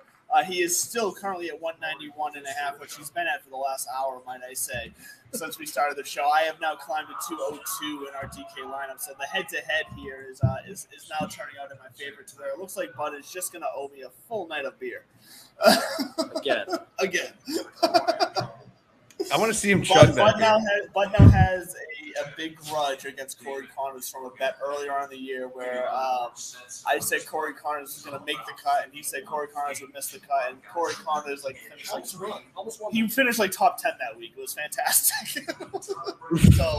so he's got a 6-pack of tall boys waiting for me for that bet, and now we're still racking it up against him here. So I'm gonna take my wins when I can. Because as I was saying earlier, I made the mistake of only playing one lineup this week, which is against what I usually do with majors. I typically play the 20 lineups and mix it up, but I was like, you know what? I'm just going one. Is Bud gonna make the green here? Oh, bunker on me. Hey, better. Bud, better you didn't play the wind. Into his business. Yes. So The real Chad. Yeah. The real Chad. That's what we're gonna go with. I'm a realtor. yes. I didn't expect to be a Twitter like golf person. I made the Twitter account like years ago when I was in real estate. Which I love. Mine's this Bud's for you. And then people are like, "What the hell? I sound like a middle schooler. You're Rauch? Rauchy? Do what? That's Rauch. Like that's my initials. Like, it's not Look, Rauch. It did take some explaining of you the first time you were on the show, but I know it's stupid. I well, probably should we change get it it to now. just like Chad Golf Guy or something. You know, like Chad Golf very Guy. basic. You know, I'd buy that hat. That would be a clutch name right there, Chad Golf. What's I that? love that Come on. Twitter handle. You gotta, you know, Are you I kidding don't know. me? Is Chad that even Golf Guy? available? Let me look to see if the Chad Golf Guy. Yeah, is. because you might have to Snag reinvent the yourself. URL, Yeah, you might have snag to reinvent everything. yourself there. I love that. Chad Golf Guy. I don't know Your if that's little logo stupid could or be some script genius. CGG that looks like it's an old school country club logo. I don't think there's a Chad CGG, Golf the Guy. I Chad could do Golf it. Guy. But then, you know, I'm trying to sell houses, I guess, but not really on Twitter. I mean, look, Twitter's we all kind have of a funny. dream We all have our dream of making this. Go put it in the We all water. You still- got 200 You water tell- down the okay, right. You know what? I'm gonna We're go gonna look up the Chad put it on the Golf green. Guy. What else are you guys doing tonight? Are you having fun over there? How late are you doing We're this? having You just want to watch golf and hang out? You know, Chad, we should have sent you the invite a little bit earlier because yeah, that's all we're doing. We've got This is amazing. Over here on- my on this wife and wall- child's they're out of here, so I'm just chilling, having a beer. That's why I was like, "You're going to do something? I'm not doing that thing. I'm going to sit around." And so I got the iPad right here. I'm watching the golf on the iPad, obviously, and then I'm watching commercials because that's basically when you I'm watch. watching commercials on the giant wall over here. I have a 2-year-old at home as well. If I wasn't doing this, I would be in some 1997 gray Nike sweatpants and probably a T-shirt. Yeah. Oh, and then Probably tomorrow too. Oh, tomorrow's gonna be so fun, just hanging around. I love it. What do you? So you are a new father, or is this your second kid? 3. Wow, squad goals. Yeah. So you I'm have hit the point- third child. Okay, I wasn't sure I even wanted 3, and then Me neither. I had sex one time. I swear, and like I think I can pinpoint the. I was a one and and then I'm done. like, we're having 3? Are you kidding me? How? So Cooper Rose is my daughter's name. She's gonna be 2 in July. Cooper Rose. And I'm sorry, Cooper, you're gonna hear this one day. She was a one and done, and I was so proud of myself. I get what you're saying. It gives you that kind of level of 3. But you're at the point with Father's Day where you can be like, you know what Father's Day means to me? Not being around or doing X, Y, or Z. Oh yeah. I'm an introvert in nature, but by nature, here and so doing I'm this with basically you. like, hey, honey, if you can just take the kids and get the hell out, because I like doing stuff around the house, but I never get to do anything around the house because I'm always with someone. Listen, But yeah, if we go, Lex if cool. we go any Lex good further though down because this- the kid is healthy. My boy, so I got boy, girl, boy. So I went with the. Oh. So I at least get a second chance at a golf partner if the first boy doesn't want to do it. I mean, the girl could end up being a golfer, I suppose. Too. that poor boyfriend of your daughter, though. Like when you got the 2 boys. Oh, like, murder! pretending- I love it. Yeah, protected for sure. Your feet are going to be up. You're not even on the front porch. You're on the. You're, I don't you're even up need in a your gun. bedroom watching the game because you got Junior. Yeah, I'm like, and his is this guy sidekick good or down there. bad? And they're like, he's bad, and I'm like, take care of him, or like, I he's can't good. wait. Oh. Yeah. Either way, Keegan Bradley walking up 18. I think a Keegan Bradley victory would be fucking amazing, would it not? Oh, This place. we just had a brief sighting of McElroy on the top of the leaderboard, and then he bogeyed and went right back down to -1. New England would burn down if Keegan Bradley won this U.S. Open. You know what it would be? It would be poetic justice for how the Celtics got bounced last night or I thought you two. were making a poem pun there for a second. A poetic. I thought he big brained us there for a second. I guess I gave. Oh, I want to talk to you guys about Morikawa's problems with his swing. Maybe Bud will know because he's Mr. Swing. Yeah, he's a bit more locked into the swings than I am, so he's probably. Yeah, see, I'm not a big swing mind. I don't really care that much. I just lash and hope to swing as far or hit as far as possible. But yeah, so Morikawa not being able to hit a fade, I think that sounds insane to me. I don't understand that. For a professional golfer, wow! And look at Bud. What a shot out of the bunker for Bud! A nice shot. Good shot from Bud. Okay, but he wants to talk about Morikawa's swinging. So why can't Morikawa hit a fade? Oh, keep cranking. We're good. Bud, what's up with Morikawa? Why can't he hit a fade? All right. So he gave an interview recently. Andrew, can I bother you for a small one of these? Bud is ordering another beverage. A small one? They got 24 and 16 ounces. I'm alternating. Hey, cheers to that. Morikawa, he gave an interview earlier this week where he has been playing a fade. Jesus, touch of a blacksmith. He's been playing a fade his entire life, and he said that all of a sudden it's gone. And he really did. He was like, I don't know where it went. Like, it's just the fade is not there. Remember that 294-yard butter cut he played to win the PGA a couple years ago? He made an eagle off that. Apparently, it's just quote-unquote not there. So he said he's not fighting it. He's playing a draw this week because that's what his swing is giving him. So when you ask what's going on with it, he doesn't know. Like, it's one of those, like, it's not the yips because he's making contact. Thank you, sir. I appreciate it. It's not the yips. So, but like, has this ever happened to your game where you can't hit what you want? Like, I don't think this has ever happened right now. That's why I don't understand. Right now, and actually, it's fixing it right now. It's happened right now? I have played a cut my entire life. I'm very similar to Colin Morikawa. No, yeah, you are. I've always played it left to right, but I got new clubs and now everything's going left. But I might have fixed it. So we got 507 par 4, pretty flat. I'm just gonna swing as hard as I can, try not to slip a disc. You're lashing it. You guys have played a course with a bunch of hazards. How many holes have you played? Is this the first course you played? So we did play 4 holes at TPC Sawgrass before we switched over to Westland Straits. The plan was for us to play TPC Sawgrass, and then we realized we set up the tees wrong because Bud plays from the further back tees than I do because he's just better than me. So we decided. So Bud was just smashing it everywhere. Look at Bud. I mean, look. It's no secret. Bud is a much better golfer than me. I am a 13, 14, 15 handicap. Bud is Bud's a 2 handicap. So I mean, there's a bit of a difference, but it's fine. Tiny better, and a little bit better. But you know what I'm finding difficult with these with the simulator here is the touch. I like the little chip shots. I just can't find the touch on it. I'm wasting a lot of shots in there. It's no excuse because I would probably make the same exact mistake on a real course, but it just is what it is. I'm mad at golf, but I enjoy it, so whatever. Well, who's gonna win this? Who's gonna win this tournament for real? It's like up in the air at this point. They're past the front 9 is over. Rahm is on 12. Yes. I don't know who's gonna win. I honestly don't. Well, I am surprised that Matt Fitzpatrick is hanging on here because he's one of those where he'll have a good round or two and then he just disappears. Who, me? No, Fitzpatrick. I'm surprised Fitzpatrick. Well, he makes par on every. Well, he won the U.S. Amateur back here 9 years ago. He did. Yes. Did you, Chad? You see this where like I guess Matt Fitzpatrick writes down every single golf shot he's ever hit since he was 15 years old. What a waste of time! Is it a waste of time? Probably. I was going to say, you're not standing there going, all right, 3-bedroom, 4-bath, 1,200 square feet. No, like, no. That's not. Just program it in and like let it register, and then don't. Like, are we really reading back? Like, you can't remember this shit. It's just a waste of time. This is another thing where the teacher at school is like, also write it down. You visualize and you write it. And then if you see it and write it, it's double in your brain. And it's like, dude, it doesn't matter. Is this helping? Like that. This is not helping Fitzpatrick.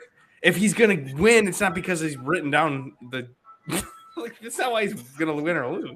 I love what you're getting at because you're right. That it could be.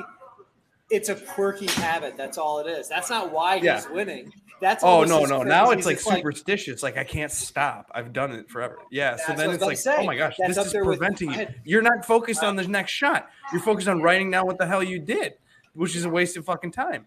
Focus on the next shot immediately. Get over the old past shots. Sometimes you have bad shots you just don't even want to write down, I'm sure. Well, speaking of the next shot, I got 228 over the water. For a par 5 or something? That's a par 4. I told you we're playing the Ryder Cup course from Whistling Straits. And you got 228 in on a par 4 into the wind, or you got wind help, or what is it? No, there's no wind. Wind is negligible, 4 miles an hour. Oh, it's nothing. No wind. Okay, so what do you hit here? You hit a hybrid? Don't let me touch things. Hybrid? No, fuck it. It's fine. It's not helping anyway. But it's just breaking the mic. You got to get this shot on the green. So, Andy, where have you been? What have you been up to? How's Belly Up Sports? You guys doing things? So Belly Up Sports is great. So if you haven't been following us the last couple months, we've launched into the live sports arena. We just finished up the NLFA, which is Bud is going to go over the frickin' green. He's too strong. He's on it. He's on the green. Bud has a good shot. Good shot from 220. 46 feet away. He's on the green. What a guy, a muscle. So, Belly Up, you got Fantasy Nationals logo I see here. So you got Fantasy National. So we've been using Fantasy National site from the beginning. Do you have a promo code, or are you making people sign up? We don't have a promo code. They never gave me one either. I asked Moose. I played golf with Moose last summer. He's a good guy. You play golf with Moose? Mm-hmm. Moose is a person. Moose exists. Moose is a person. Yes. So, he plays at Hazeltine out here in Chaska, in Minnesota. We got to talk to Moose. Okay, so I'm a Mainer at heart, and so my favorite phrase. I used to work with kids for a living, and I still kind of do. And so you can't say "holy shit" around kids, but you can say "holy moose" because I used to work at a camp in Maine. So "holy moose" has been like a phrase of mine for decades. We got to talk to the mooser. Yeah. So his name is Mike Metzger, and he's a real guy. He's nice. He sold the company though. So Fantasy National, I don't know if he's like not working for them. I think he still works for them, but he's like not full owner or on the green finally. My buddy, the guy that I do the fantasy golf pod thing stuff with, Eric Martins, used to subscribe to this dude's spreadsheet. So Moose used to just have a spreadsheet, and then it was a subscription service, like normal, like random guy. Here's what I want to know: does Moose play golf? Oh, dude, he's like probably a 4 or 3, 2 handicap. Because that was my question. The way you describe it, I'm like, is this guy a golfer or is he just? So the Ryder Cup was coming to Hazeltine in Minnesota, and he wasn't sure like who was good or bad. So he wanted to make, and he's a computer nerd. Right, you're a modeler, an Excel guy, and database maker. So then he made a database to calculate the Ryder Cup potential people, and that database kind of grew. And then he was like, "Wait, fantasy people care about this?" And then so he DM'd Mayo and was like, "Hey, you want to promote this? I don't know if people care about this. Would you care about this?" And Mayo was like, "This is amazing. Let me fucking promote this and be a half owner." And so he and Mayo just sold out. And dude is driving a Tesla. I know this. And Mayo moved to wherever the suburbs are and built out a studio. So I'm pretty sure that they cashed in bigly on the old Fantasy National. So I don't know. Two quick follow-ups. A, beautiful bigly drop. B, listen, Steve Jobs. He put on an online bookstore in 1997. No. Or not Steve Jobs, sorry. Yeah. The other guy. The other guy. Jeff Bezos. We knew who you were talking about. But there's a parallel analogy for Steve Jobs. You get there first. I'm going to put 1,000 songs in your pocket or whatever it was for Steve Jobs. There's the climb. I'm going to put 1,000 songs in your pocket. There you go. For Jeff Bezos, it was. Yeah, no, Fantasy National, good people. Great. It was fun to play. I went and actually played with Pat Perry, too, from the Tour Junkies, who are also a friend of mine. So love the Tour Junkies. So what else is new? How's the life and wife? Are things good at home? We're gonna leave that off. We're gonna leave. Sorry, what are you sorry for bringing that up. Jesus. Is he putting? Is Bud he is putting. He is putting Wow, that's 46 feet confusing. out. Oh, this is his 48-foot birdie. So look, hey, you know what? So here's what we gotta do, Chad, because we are actually running out of time for our live slide here. I know, yeah, you got to get rid of me and you got to go on to somebody else. Well, look, you're welcome to stick around with us for the last few minutes. Whatever. We want to get a representative from the clubhouse here on to talk about the location we're at.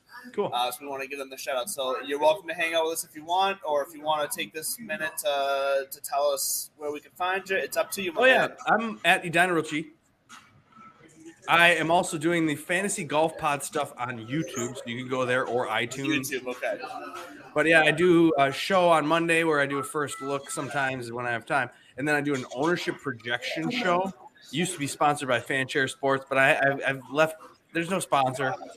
We do use every site, but I missed you guys. Have me back on. Let's talk some golf. It's been fun. We need to make this a monthly appearance. A drop. I mean, I want to come play simulators with you. Oh, wait, look, this looks like a fun place. Show us the background there. Can you move? This is a fantastic. Camera? So you know what? We can't pick up this computer. This camera is locked in. So, but it looks like fun. But you have the other. We are live on the other camera. So grab that. Give us a quick little tour here. Yeah, because where are we? We're in Massachusetts. So we're in Middleton, Massachusetts, at the clubhouse. Is this the first time you've ever hung out? So actually, yes. This is the first time that me and Bud have met in person. I was gonna say this is pretty. Yes. This is an epic moment for y'all. So, wow! Look at that bar. Holy hell! Oh yeah, the bar is fantastic. Oh my gosh!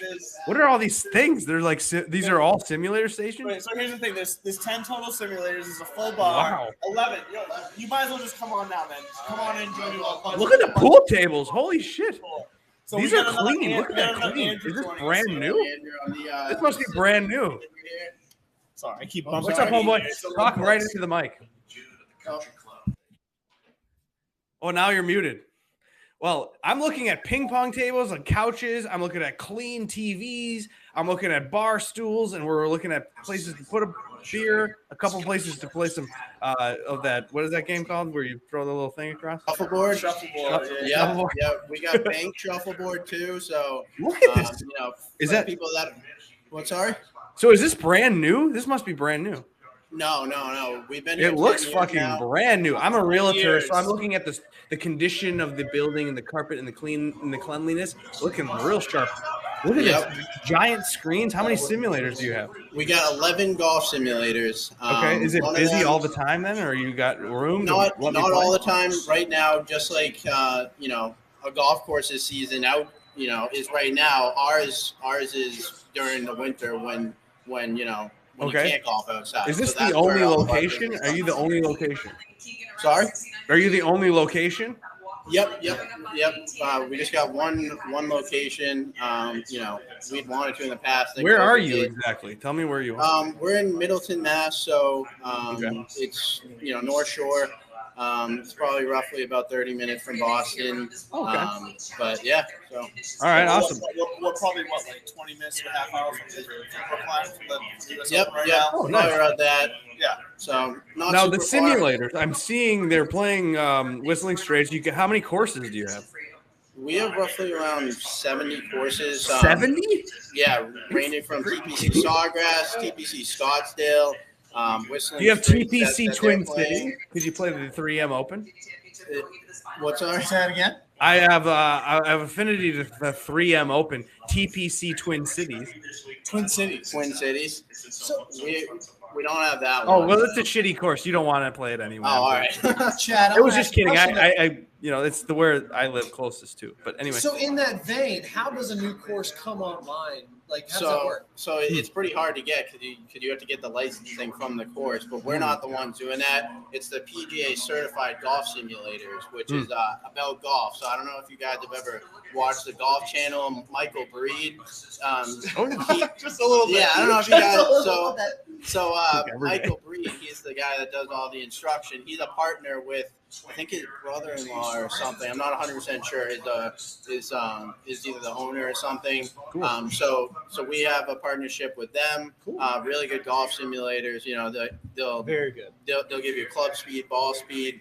Well, I'm actually seeing Andrew's shanks and slices and all the things. So it's realistic. Not mine. It's pretty realistic. I know. I can tell you, Chad, and everyone watching, it's very accurate. It is not wrong. Yeah. But also, now, I can talk golf. I can't play golf. How do you? Is it by the half hour? Is it by the hour? Like, how are you doing? Everything here is by the hour. So as of right now, it's so it's not per person. So it's $50 per hour on the weekday, $60 an hour on the weekend. Takes about an hour per person to play 18 holes. So these two here, they're probably going to play 18 in 2 hours. Or 9 holes, same thing. It takes a half hour for 9 holes. So it really just depends on how much holes you want to get in, and that's how much you'll pay for. Do you offer leagues? Is there a chance to sign up? Leagues. Yeah. So our leagues are actually really popular here. So it's Monday nights right now. It's only during our winter season, which starts in November. Why? Because summer is so popular, and it's just exactly. So it's $500 to a team. And so that comes out to $25 a night. It's like 4 guys on a team typically? Yeah, 5 weeks. So cool. So it comes out to $25 a person night, which is a pretty good deal. And you're playing a different course every week. You calculate your scores, you can do the skins, and you can make some money doing that. Chad, when I first moved to the North Shore, because I'm a Florida kid, and I came to the North Shore, and I was looking for a place to play in the wintertime, I didn't really calculate that in. I joined the league. Very first night, because that league was 9-foot gimmies. Okay. I had an eagle, a genuine eagle, on the first night of the league. The next week when I showed up, whoever it was, it might have been Eric, I believe. Maybe, yeah. He walked up to me and he handed me $125 in cash. I was like, "Excuse me, what?" He's like, "Dude, nobody hit an eagle that week. Like, you got." I was like, So I mean, like, legit, or it's a fun league to be a part of. And as you all saw, this place is nuts, man. It's clean, it's nice, it's chill. Now, what's your hour? Can we go there till midnight? So as of right now, during the summer, as our slower time, it's Thursday through Sunday right now. Thursday through Saturday, 4 to 9, and Sunday, 11 to 4. And we do have a summer promotion going on right now where it's a half price if you call us within 24 hours in advance. So if you call us within 24 hours in advance, you'll be good for half price. So definitely try to take advantage of that offer while you can. And that's until November 1st. Okay, sweet. So, do you have shot tracer? Do you have that technology? Can we do like a driving range on this screen? Yeah. So you can put on a driving range. You can even put on like a practice putting green. You can put on like a 30-yard chip. You can put out to a green, 170 yards. Another great way to practice that's really fun is like you can put yourself on a hole. You can put yourself on, TPC Sawgrass, number 17 into that island green. So, Bud, what was that, Bud? You shanked it into the water. He's just trying to make me feel better. And no, he's showing how realistic it is. Yeah, no, that was like I feel like I'm what there. You're doing. There you go, bud. I'm good with that. I took one. I didn't take a mulligan. I'm not dropping. Oh, okay. I take my medicine. I'm man of integrity. All right, let's see this one. I snuck in a mulligan in here when I thought Bud wasn't looking. Wait, so you can do a mulligan? That's pretty There you go. That one was nice. There we go. Ooh, a little baby draw. You got the Morikawa baby draw going on there. So I mean, pretty much for like everybody that says, after start of the year, it's April. Everybody's going. I haven't played all winter, right? Now you have a place where now people are going out in April saying, oh, wow, I'm feeling good about my game, So that's what I found since I've started working here is I've actually improved my game coming here. You got your, all your numbers, so you know how far you're hitting your club. So it really does help your game. Well, speaking of helping, there's absolutely nothing that has helped our podcast more than you all letting us come here and do this. We're 22 episodes in. Chad was with us in the early going. It was like episode 4 or 5, something like that. I forget exactly what it was. Yeah, you were in a closet, I think, at the time. Well, we don't even got to go back there. No, the closet he's referencing is the closet I was in on Patrick. Look at this. Matt Fitzpatrick on back-to-back birdies. You got Wise back-to-back birdies. We got some action, boys, in the real tournament here. Look at this little kid. Who is this little kid they're showing on? Well, I'm probably That's behind. Matthew Fitzpatrick from 2013. Yeah. All right, Listen, Chad, first of all, I'm going to throw my shout-outs to the boys and girls of Fantasy National, the boys and girls at Piper Golf, the boys and girls at In the Clutch, and the boys and girls at the Fantasy Golf Pod, and Chad the Golf Guy. And I'm going to let my boy, the real Mr. Mallard, take us home. Thank you so much, No Andrew. worries. Thank you, guys. Appreciate it. Thanks a lot. No, I really appreciate the insight and the information. Tell us your name, your phone number, and where we can find you again. Let's get all the information. Let's recap it all. What's the name of this place? Where we can find you on the internet? How do we book it? Tell it all. Yeah, so you can. Most people now are booking online. So you can just go to our website www.theclubhousege.com, and you can go right on there, book a tee time. It'll show you all the open time slot. You can also give us a call, 978-539-8725. With that, another thing that I wanted to mention is we also do teaching here. So I do it as well. I'm in the PGA program right now. So I do that. So if you suck like Andrew, you can get lessons from this man. Why are you not getting lessons from this? Hey, and just real fast, thank you for everyone who was watching us TV Live. You're probably getting kicked off right now, but thank you for tuning in. We're going to stay live on YouTube, on Twitter, on Facebook. So stick around with us. We're going to hang out for the next half hour, finishing our golf game. But just want to give a shout out to the people who watch us on TV Live. Back over here to Andrew D. Yeah, right? Yeah. Okay, I saw the comment. Yeah, no, exactly. So like I was saying, we also give lessons here. We have a full lesson simulator that's actually right here next to us. We got 360 cameras that'll show you all your angles, foot sensors that'll show you where the weighting in your feet are. So we got some really good stuff here to definitely help people out on their games. Eric, the general manager here, as I'm the assistant, he's PGA certified already, so he's showing me the ropes. And yeah, so definitely call us if you're looking to get a lesson. Are you guys on Twitter? Because that's what we do. Yes, yep. We are on Twitter. We're on Facebook, Instagram. What's your Twitter handle? It's the Clubhouse, our name. So the Clubhouse. It should be the Clubhouse GE. Should be there. Okay, cool. Right. Cool. Hey, thank you, sir. I love it. Thank you very much, Ed. Nice meeting you guys. Andrew and Bud, you need to come on our Thursday night program. We're doing a program now that's not touting. It's only just random shit. So this last week, we talked about mental health and mental. You had me at mental. You had me at mental as well. And I'm saying I work in youth development, a nonprofit that does nothing. I would love that because I'm a big touter of men accepting the fact that mental health is sometimes a priority. And it's especially in golf. It's not a bad thing to ask for help. It's not a bad thing to announce to the world that you need help. Do it. You need help with a wedge. I need. I'm sorry, I ruined a good. I know I need help with a wedge, but what I'm trying to say is we would love to join you to talk about. Sure. Well, no. We're not talking about mental health every week. We talked about random shit every week. We have a different topic, and this last week was about mental, playing better before you even get to the course. You can do things to make your score Bob lower. Rotella's book, Golf is Not a Game of Perfect, or finding whatever niche you need to whatever you got to do to put yourself in whatever position mentally to actually go hit a shot. Speaking of mental, I'm actually losing ground. You're still you gained a little ground because my score now is at 190.50, and you are at 190.50. So it's a 5-point lead that I have over Bud in our DK lineup. And here's what we're gonna do, Chad. So we are now officially off live on TikiLive.com on Belly Up TV. That's just TV.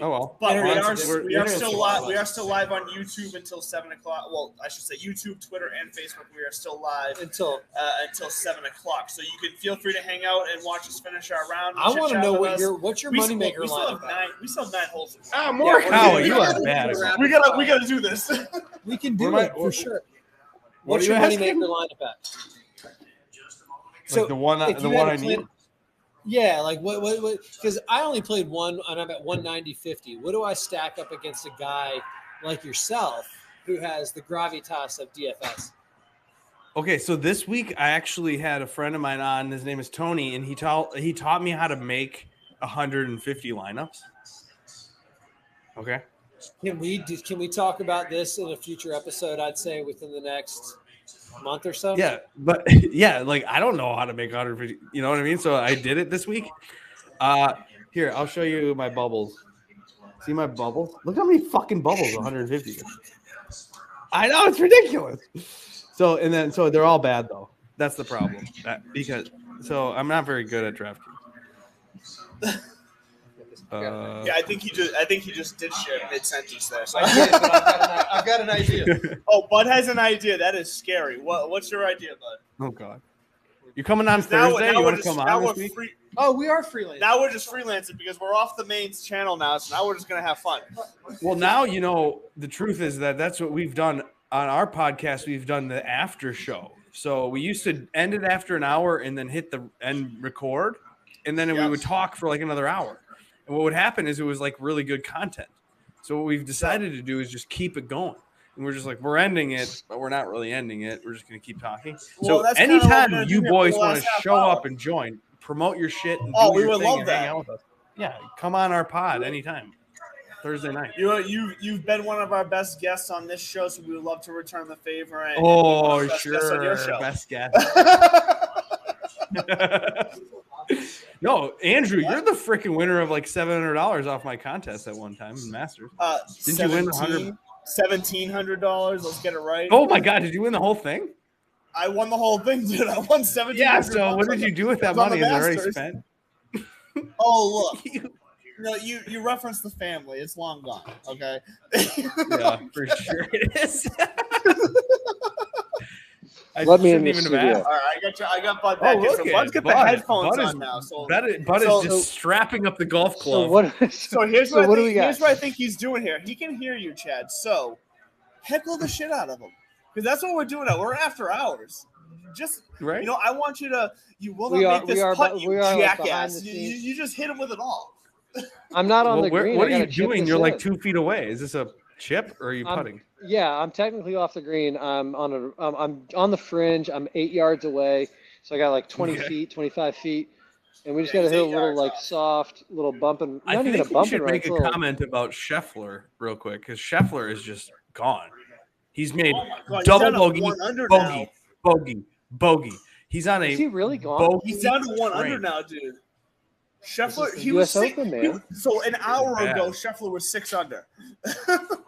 He's now 1 under. I mean, this course is tough, and then it gets in your head. The problem with me right now is I've got to go get another beer. You guys want to wait for that? Yeah, we're dropping mics. We're doing freelance IT here. I'm out of beer. They've got a bar. I've already drank how many ounces this is. I got to go get another beer. You guys chilling? So how about this for the Open Championship? When we do this for the Open Championship, we'll make sure that we tell you ahead of time so you can go get 4, 5, 6. Oh, and then we'll bring Josh Bennett on, who is my friend that I do. He's the producer of the podcast. We can even ask Martin. We could bring on all sorts of people. We could do a party for the Open because it'll be like noon, will it not? Or what time is the Open? 9 in the morning. We'll have champagne. Yeah, it'll be great. Mimosas and golf. Fuck yeah, let's watch the golf and hang out. No, even better. We're gonna call it Mimosa Mornings. That's what we're gonna do. Mimosa Mornings. You gotta go on the race, right? Bud is putting on the headset like he's in that's so he can he's hear a NASA astronaut. Defend himself. All right, so Bud's gonna step up here. He's got 377 off the tee. It's a par 4. It is. Ask Bud. Bud, how far does Bud normally hit the ball? So from what I've been seeing, he's been around that 270 range so far today. Okay. Okay, so he's really pumping himself up here, saying if you couldn't hear him, 300. Oh, he's gonna Bryson it. He's got good form. He's got good hand.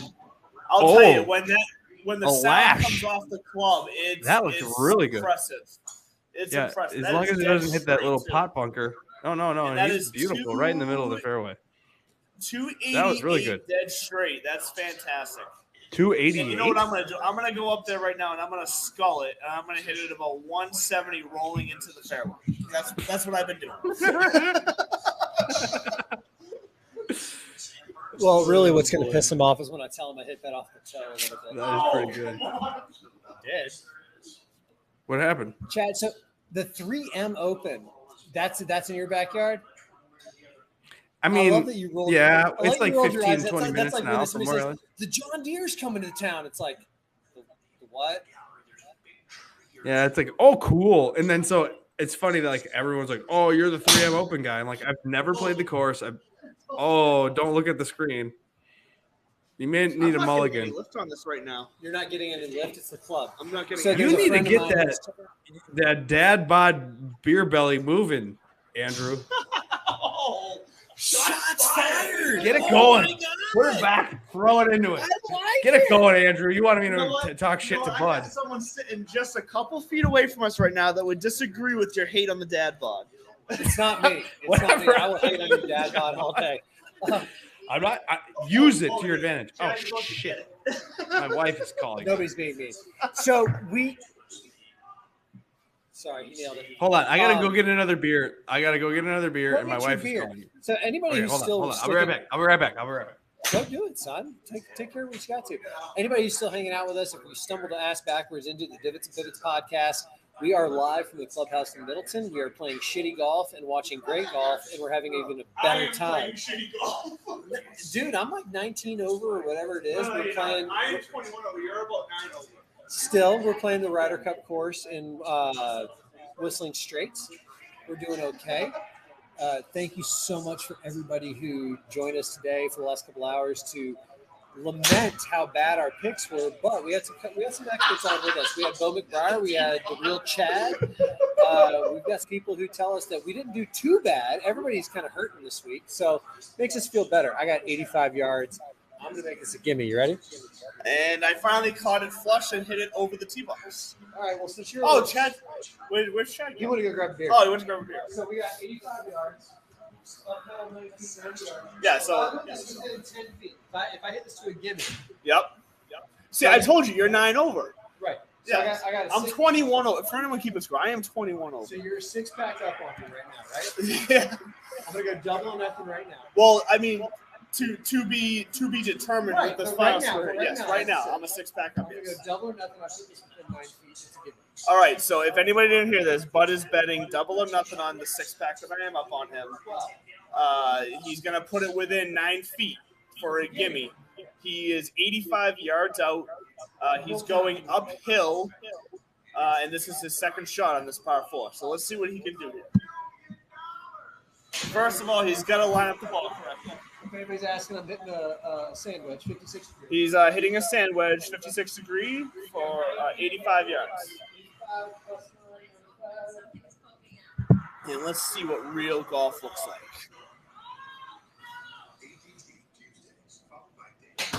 That is a damn good shot. He might be a little long. Oh, and that is within 11 feet. So close, but yet the luck of the Andrew and the bet still reigns. What's going on? I like it. Okay, so you missed it. So you were wait. So he just bet me double or nothing on the 6-pack. I'm up on him right now that he would. Okay. So that's 24 beers. Oh my gosh. So 85 yards out that he would put it within 9 feet. He just put it within 11 feet. Oh shit. So then you just think that's the last double or nothing to come. Damn, dude. That's pretty good, though. For 11 feet's not bad. So we got to do this. So we're going to work through the kicks this year, and we're going to do some joint podcasts next year. We're going to do some show. You know what we're going to do? Here it is, Chad. Divots and Pivots. Oh, it's a beautiful core. And the golf guys. And the golf guys. Top Look at golf. this mug. My wife bought me this, I think, for a Father's Day present a few years ago. That's beautiful. Fantasy Golf Pod. What is that material? Are we talking about glass? Or are we talking about a good solid plastic that's durable? Oh, no, this is glass, homie. So that's glass. You're taking that on the golf course. You're not taking it on the river. That's fine. You're talking to No. I'm not even taking it anywhere. I'm just drinking it in my office right now. This is true. I moved. So I'm a new studio since the last time I saw you. I got this. Right. Office. Yeah. You don't look like you're in a corporate cubicle anymore. Or in the dungeon of my other house, because I was in the basement of the house before. Yeah. My wife did not appreciate the podcast. I used to be in the garage. But no, I'm going live in my office nowadays. We got the ring light, things like that. How are you? How's the viewership? Are you guys doing things? Are you guys having fun? Because the truth is you have to have fun, and that's part of the mental health thing that we talked about on Thursday. If you're not having fun, there's no use to it. So I'm a former camp counselor, right? So that's like my roots where I found my like YMCA, or what are you talking about? a very, very, very high end overnight camp in Maine. But yes, summer camp to be Like like private resident boarding schools. Are there like rich kids or are they like abused kids or what are they? If I asked you to name celebrities within 30 seconds, I would tell you to stop and say I've had 2 of them. It's one of those real? camps. And well, the beauty of the camp was that, or is that, it is that that's the level of the clientele where last names will make you go, huh, or oh. Cool. But when they show up to the property, you're not so-and-so CEO of this. So, oh, you're Sarah's dad. Oh, you're Jack's mom. And that was the whole mantra of the place. Cute. Which is why it's so Did you get paid a lot of money to do that then? No, I mean, I got paid. I got paid a camp counselor's salary. The clientele didn't. I'll tell you this though: what has paid dividends in the long run was that if you, and you know this in real estate, when you have a kind of arc of clients from the, I don't know what the hell I'm doing. I got a bunch of cash and a loan, and I want to buy a house. And it's not irresponsible. I just don't give a shit. I just want my house. And then you've got people who are like, I'm this rich. I've got this kind of money. This is what I'm looking for. And so here was the deal. When the kids showed up, it didn't care if your dad or mom was one or the other. You're a kid. You're here to have fun. You're here to learn how to fold your clothes. You're here to learn how to water ski. Maybe do all that kind of stuff. How long was the camp? Was it like weeks or month? 4 weeks. So it's 2 4-week sessions. So it was the perfect amount of time to send. We had people's kids for a month. They would come home and they'd be changed because it really is removing yourself from your day to day. No, I remember friends of mine growing up that would do these types of camps. I never went to camp as a kid. Yeah, I remember. I didn't either really. I went to 1 week like church camp, but it was like just to flirt with girls the whole time, pretty much. BT dubs. That's half the reason any guy goes to camp is to flirt for with girls. Sure. And that's no purple. You're like massive amount of purple. Doing purple.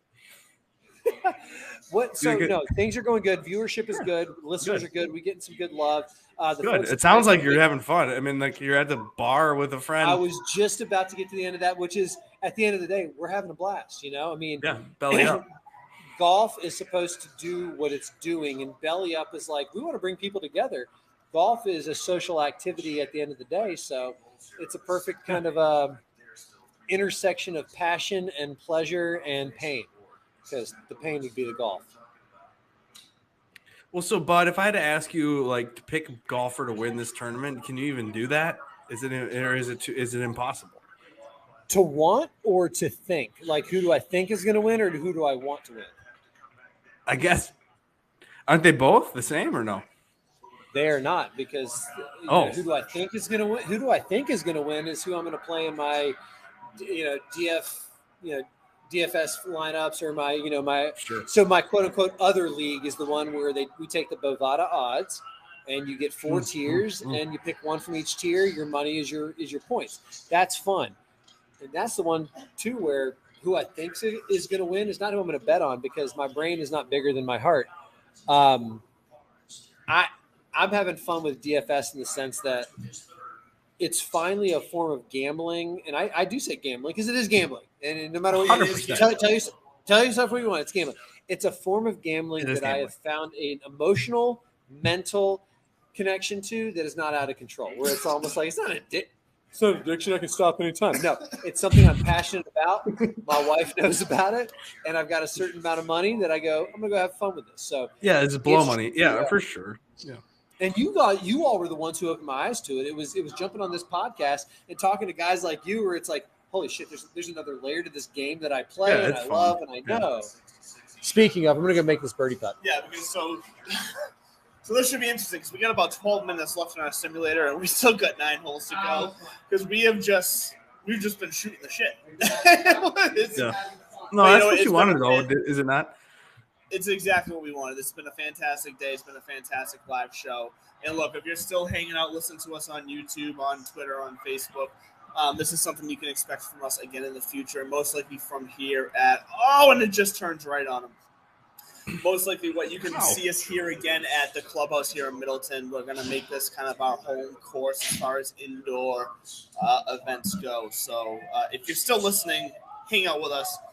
That's an ugly score. You are so far ahead of me. Of course it's still you. You beat me on every hole. It's just the way it is. What else do you expect? But like we said But like we said earlier, if you're still listening, our goal here is to make this a regional show here for New England. We want to bring attention to New England golf because it is unique, it is special. It's different than other places in the country as far as the type of courses, the weather you got to deal with. And there's a healthy tradition here in New England that I don't think a lot of people realize. So we're going to bring some attention to that. We're going to get out on some live courses over the summer. We're going to be sharing those news on YouTube, on TikTok, and other platforms. So keep an eye out as the summer comes along here. Oh, this is live? I'm going to go tee up on this par 5 and see what I can do. Maybe I can get this thing on. All right, use your hips. Use your hips. It's all in the hips. It is all in the hips. There are certain. So, Chad, use the belly. Use that belly on Belly Up Old Media. Use that belly, Andrew. I see. I'm going to guess by your John hairline Daly this shit that you're younger than me. But what you just said, I'm going to guess by your hairline that you're younger than me. Say that again. How old are you? I'm 37. I'm a baby face. Okay, you are younger than me, but just barely. And okay, by a little bit. Yeah. I'll be 40 in October. Trust me. Wow, look at that! A little draw to it. Nice work, guy. Andrew. So here's the thing about Andrew. That might be his best of the day. So he's right in my face. Okay. Are you a golfer, Chad? Oh yeah. So I grew up on a golf course. I'm probably like a 7 or 8, 9 handicap. I haven't played a lot because of this new baby and moving and stuff. So I didn't have a lot of practice this winter. My daughter was born in July of 2020. We bought our house in March of 2020. You're like, yeah, I know exactly what you're talking about. But our boy here has got a great swing. No weight transfer. See how he's falling back? And that's the only. No, you look like Karl Malone shooting a free throw. You can't go backwards. Yeah, the only problem is the mailman can't deliver. So. Hey, Andy, are you going to win? No, Andy might win. I know. 371. There's no way to hit it, so you just have to go lay up. What do we got left? 5 minutes? How many? 7 minutes left? Chad, you're about to be in trouble by this very fine lady next to me here, Morgan. She says you're being too mean to me. Oh, sorry. You're really good at golf. Take your head off. It's what? How's? So apparently, I'm just noticing now my computer is not charging even though it's plugged in. That is interesting. Uh-oh. What is it? But we're still good. We're still live here. Oh, you hit one like me, bud. Welcome to the club. A shankopotamus. No, I don't know what happened with that one. You had some rough on that one. Yeah, he got a little on top of that, I'd say. Yeah, go for it. Just do it. Just do it. You have so they have the ability to do a mulligan, and they're going with the mulligan here. We do have an ability. So I've only. You guys, Matt Fitzpatrick's winning the golf tournament. That's unreal. Matthew Fitzpatrick's 5 under. How is he going to win? And Morikawa is dead. I'm all Scheffler's dead. Fitzpatrick wins. Oh, well, how is Morikawa so bad today? Morikawa just doubled. Morikawa's +1. Holy shit. He's +1 now? Morikawa is dead. He's out of it. Is relentless. And I mean, and yet so this is why you picked this course, because you know you would be better at it and you would kick my ass off. I'm talking about the country club. I'll kick your ass. I'll kick your ass off. Oh, look at this. Yes, you will. Yeah, I don't disagree. Oh my god. I know what I know, and I don't. I know what I don't. This tournament's going to be funny tomorrow because this course is impossible. It is. So I mean, you know what I think? Anything can happen. I'm a big Bull Durham fan, right? And I'm also a big Tin Cup fan.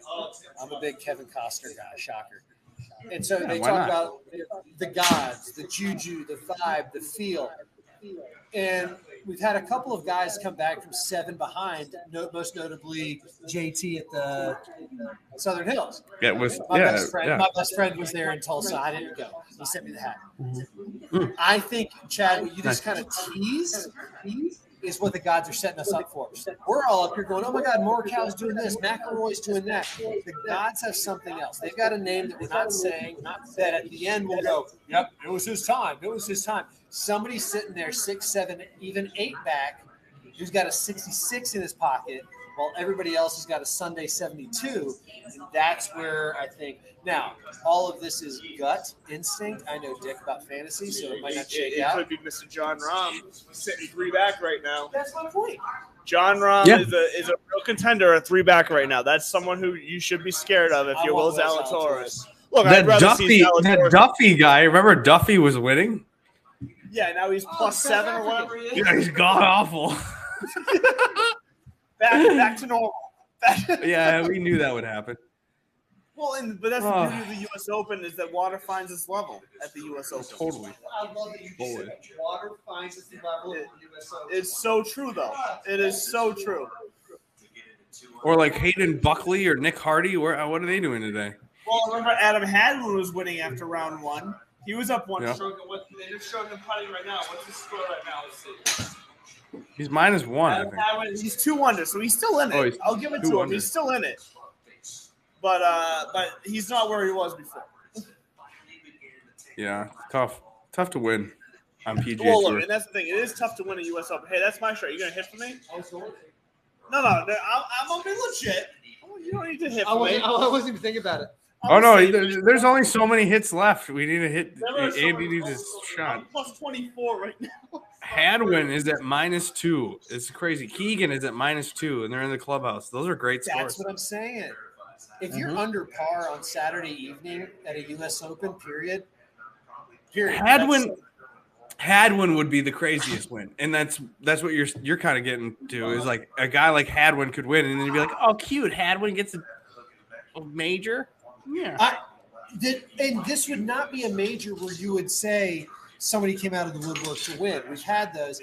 Aaron Hills, and I think that's why Brooks felt that. Not if I say felt that need, like anybody wants to lose. But after Aaron Hills, it's like, I can fucking do this. And I think this is one of those majors where you don't expect nobody. You expect somebody like Brooksy you expect a big name to roll it out there. And we got John Rahm up there. We got Will Zalatoris, who scar tissue is what it's going to happen. I'm going to put it right now. Will Zalatoris is gonna win this tomorrow. I think it's enough seconds and runners up, and that PGA playoff was enough for him. He's squeezing on a young lady next to us. So, what? I got 37 feet downhill. No, he's calling me up for spend some time squeezing your hand over here. Well, we came to play golf. Yeah, I don't think we're gonna finish this round. No, we're not even close to finishing this round. But we are winning on the day because we got a live 90 minutes, and then we got some bonus time with the real. Hold on, this is. So here's the thing. The real cheat. I keep fucking up your name because I love your handle. Edina. It's a city. Edina. I know it is. I remember the whole story. I just keep fucking it up. Yeah. It's a dumb thing. I apologize. Chad the golf guy. Chad the golf guy. Dude, Fitzpatrick.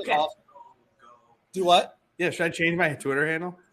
1,000,000%. Chad the golf guy. If that's not taken, like you know, Chad the golf guy 2 or Chad the golf guy 16.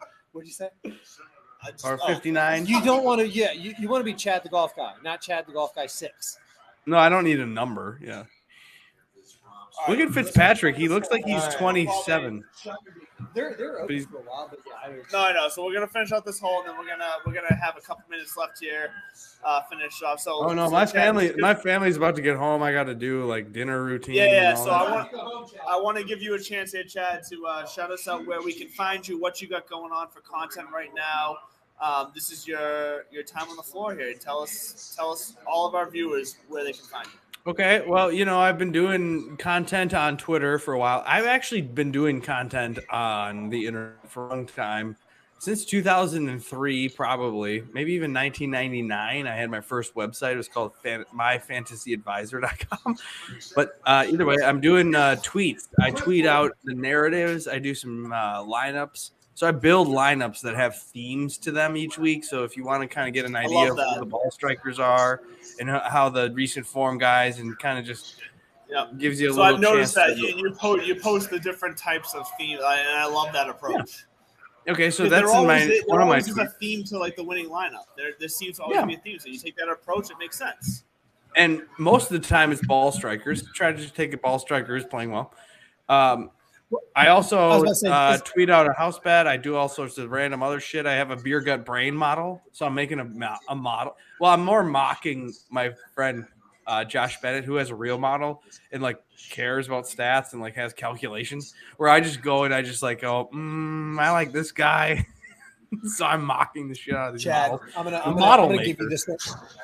I'm gonna give you this one for free. So when I'm not co-hosting the Divots and Pivots podcast, I'm a contributing writer and producer to another golf outlet, and I've coined a phrase: if you keep hitting the target, nobody knows you shoot from the hip. So don't expose that you're missing, because then that way people know. I mean, if you hit the target, Everybody misses. Come on. Yeah, no, I agree. Okay, I love that. No, and then I've been tweeting stuff. I've been tweeting on fantasy golf, but I don't do as much because I used to be into it more when the COVID hit and like I didn't have a lot of real estate going on. But I've been busy, boys and girls. I've had the best start of my career this year out of any year of my career. I'm 8 years into real estate, and I've been doing real estate in the state of Minnesota for a while. If you want to have a fantasy golf obsessed realtor, you can use me as your realtor. But also, I still will do open houses on Sundays. I'm not like afraid of doing them. I'm not that dedicated. No, you shouldn't be. It's your job, right? Yeah. No, okay, so we do this open bar concept on Thursdays where we just kind of have it be a fun golf conversation. This is something that I know is up Bud's alley. I think you could come on and you could do it, and we could have we'll send you the link, or that you can come on anytime, open invite. Bud's trying to make a putt. What was that, Bud? That was a nice. That almost went in. He still beat me on the hole. Whatever it was, he still beat me on the hole. All right. Well, we're 2 hours. You're 2 hours into this. Are you done here? So actually, we're 3 hours and we started at 4. But look, we are at the end of our time here. So look, we want to thank you, Chad, for joining us, especially for this extended time. It's always been a pleasure. Anytime. Check out, at Fantasy Pod. It's Fantasy Golf Pod. Is that what it is? I'm sorry. Fantasy Golf Pod on Twitter or on YouTube too. Fantasy I've got a couple viral videos, you guys. I've got a couple of videos that are over 1 million views of Danny Lee is just hacking away at his bag after he missed a putt, and that went viral. Okay. And Patrick Reed is also chunking the ball and cheating and doing shit. Which time? And that went viral. I got a bunch of other random shit. Brooks Koepka talking shit to somebody. So those videos are on YouTube. You can find me on YouTube. You can find me on Twitter. I'm all over the place. You can do that on iTunes and Spotify and whatever else. Fantastic. Well, everybody, check out Chad. Everything he just said. We're looking forward to joining his show, Fantasy Golf Pod, in the future as well. I think that's Thursdays, golf guys. Yeah, us golf guys got to stick together. So thank you for joining us today at our first live event. And everybody who's still sticking around with us, I know this is longer than originally planned for the show, but thank you for sticking around for the after hours portion of this. We really – and he came so close.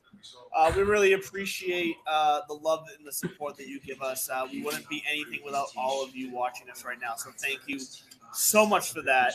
We will see you on Wednesday morning at 10 a.m. as always on tikilive.com, on bellyup.tv for our normal weekly show, and we will see you again for another live edition of the Divots and Pivots show on site, most likely here at the clubhouse in Middleton, Mass. So don't forget it.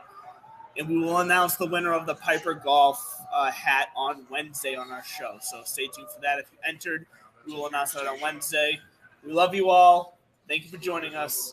Have a fantastic rest of the weekend, and happy Father's Day to all you fathers out there. Peace out, boys.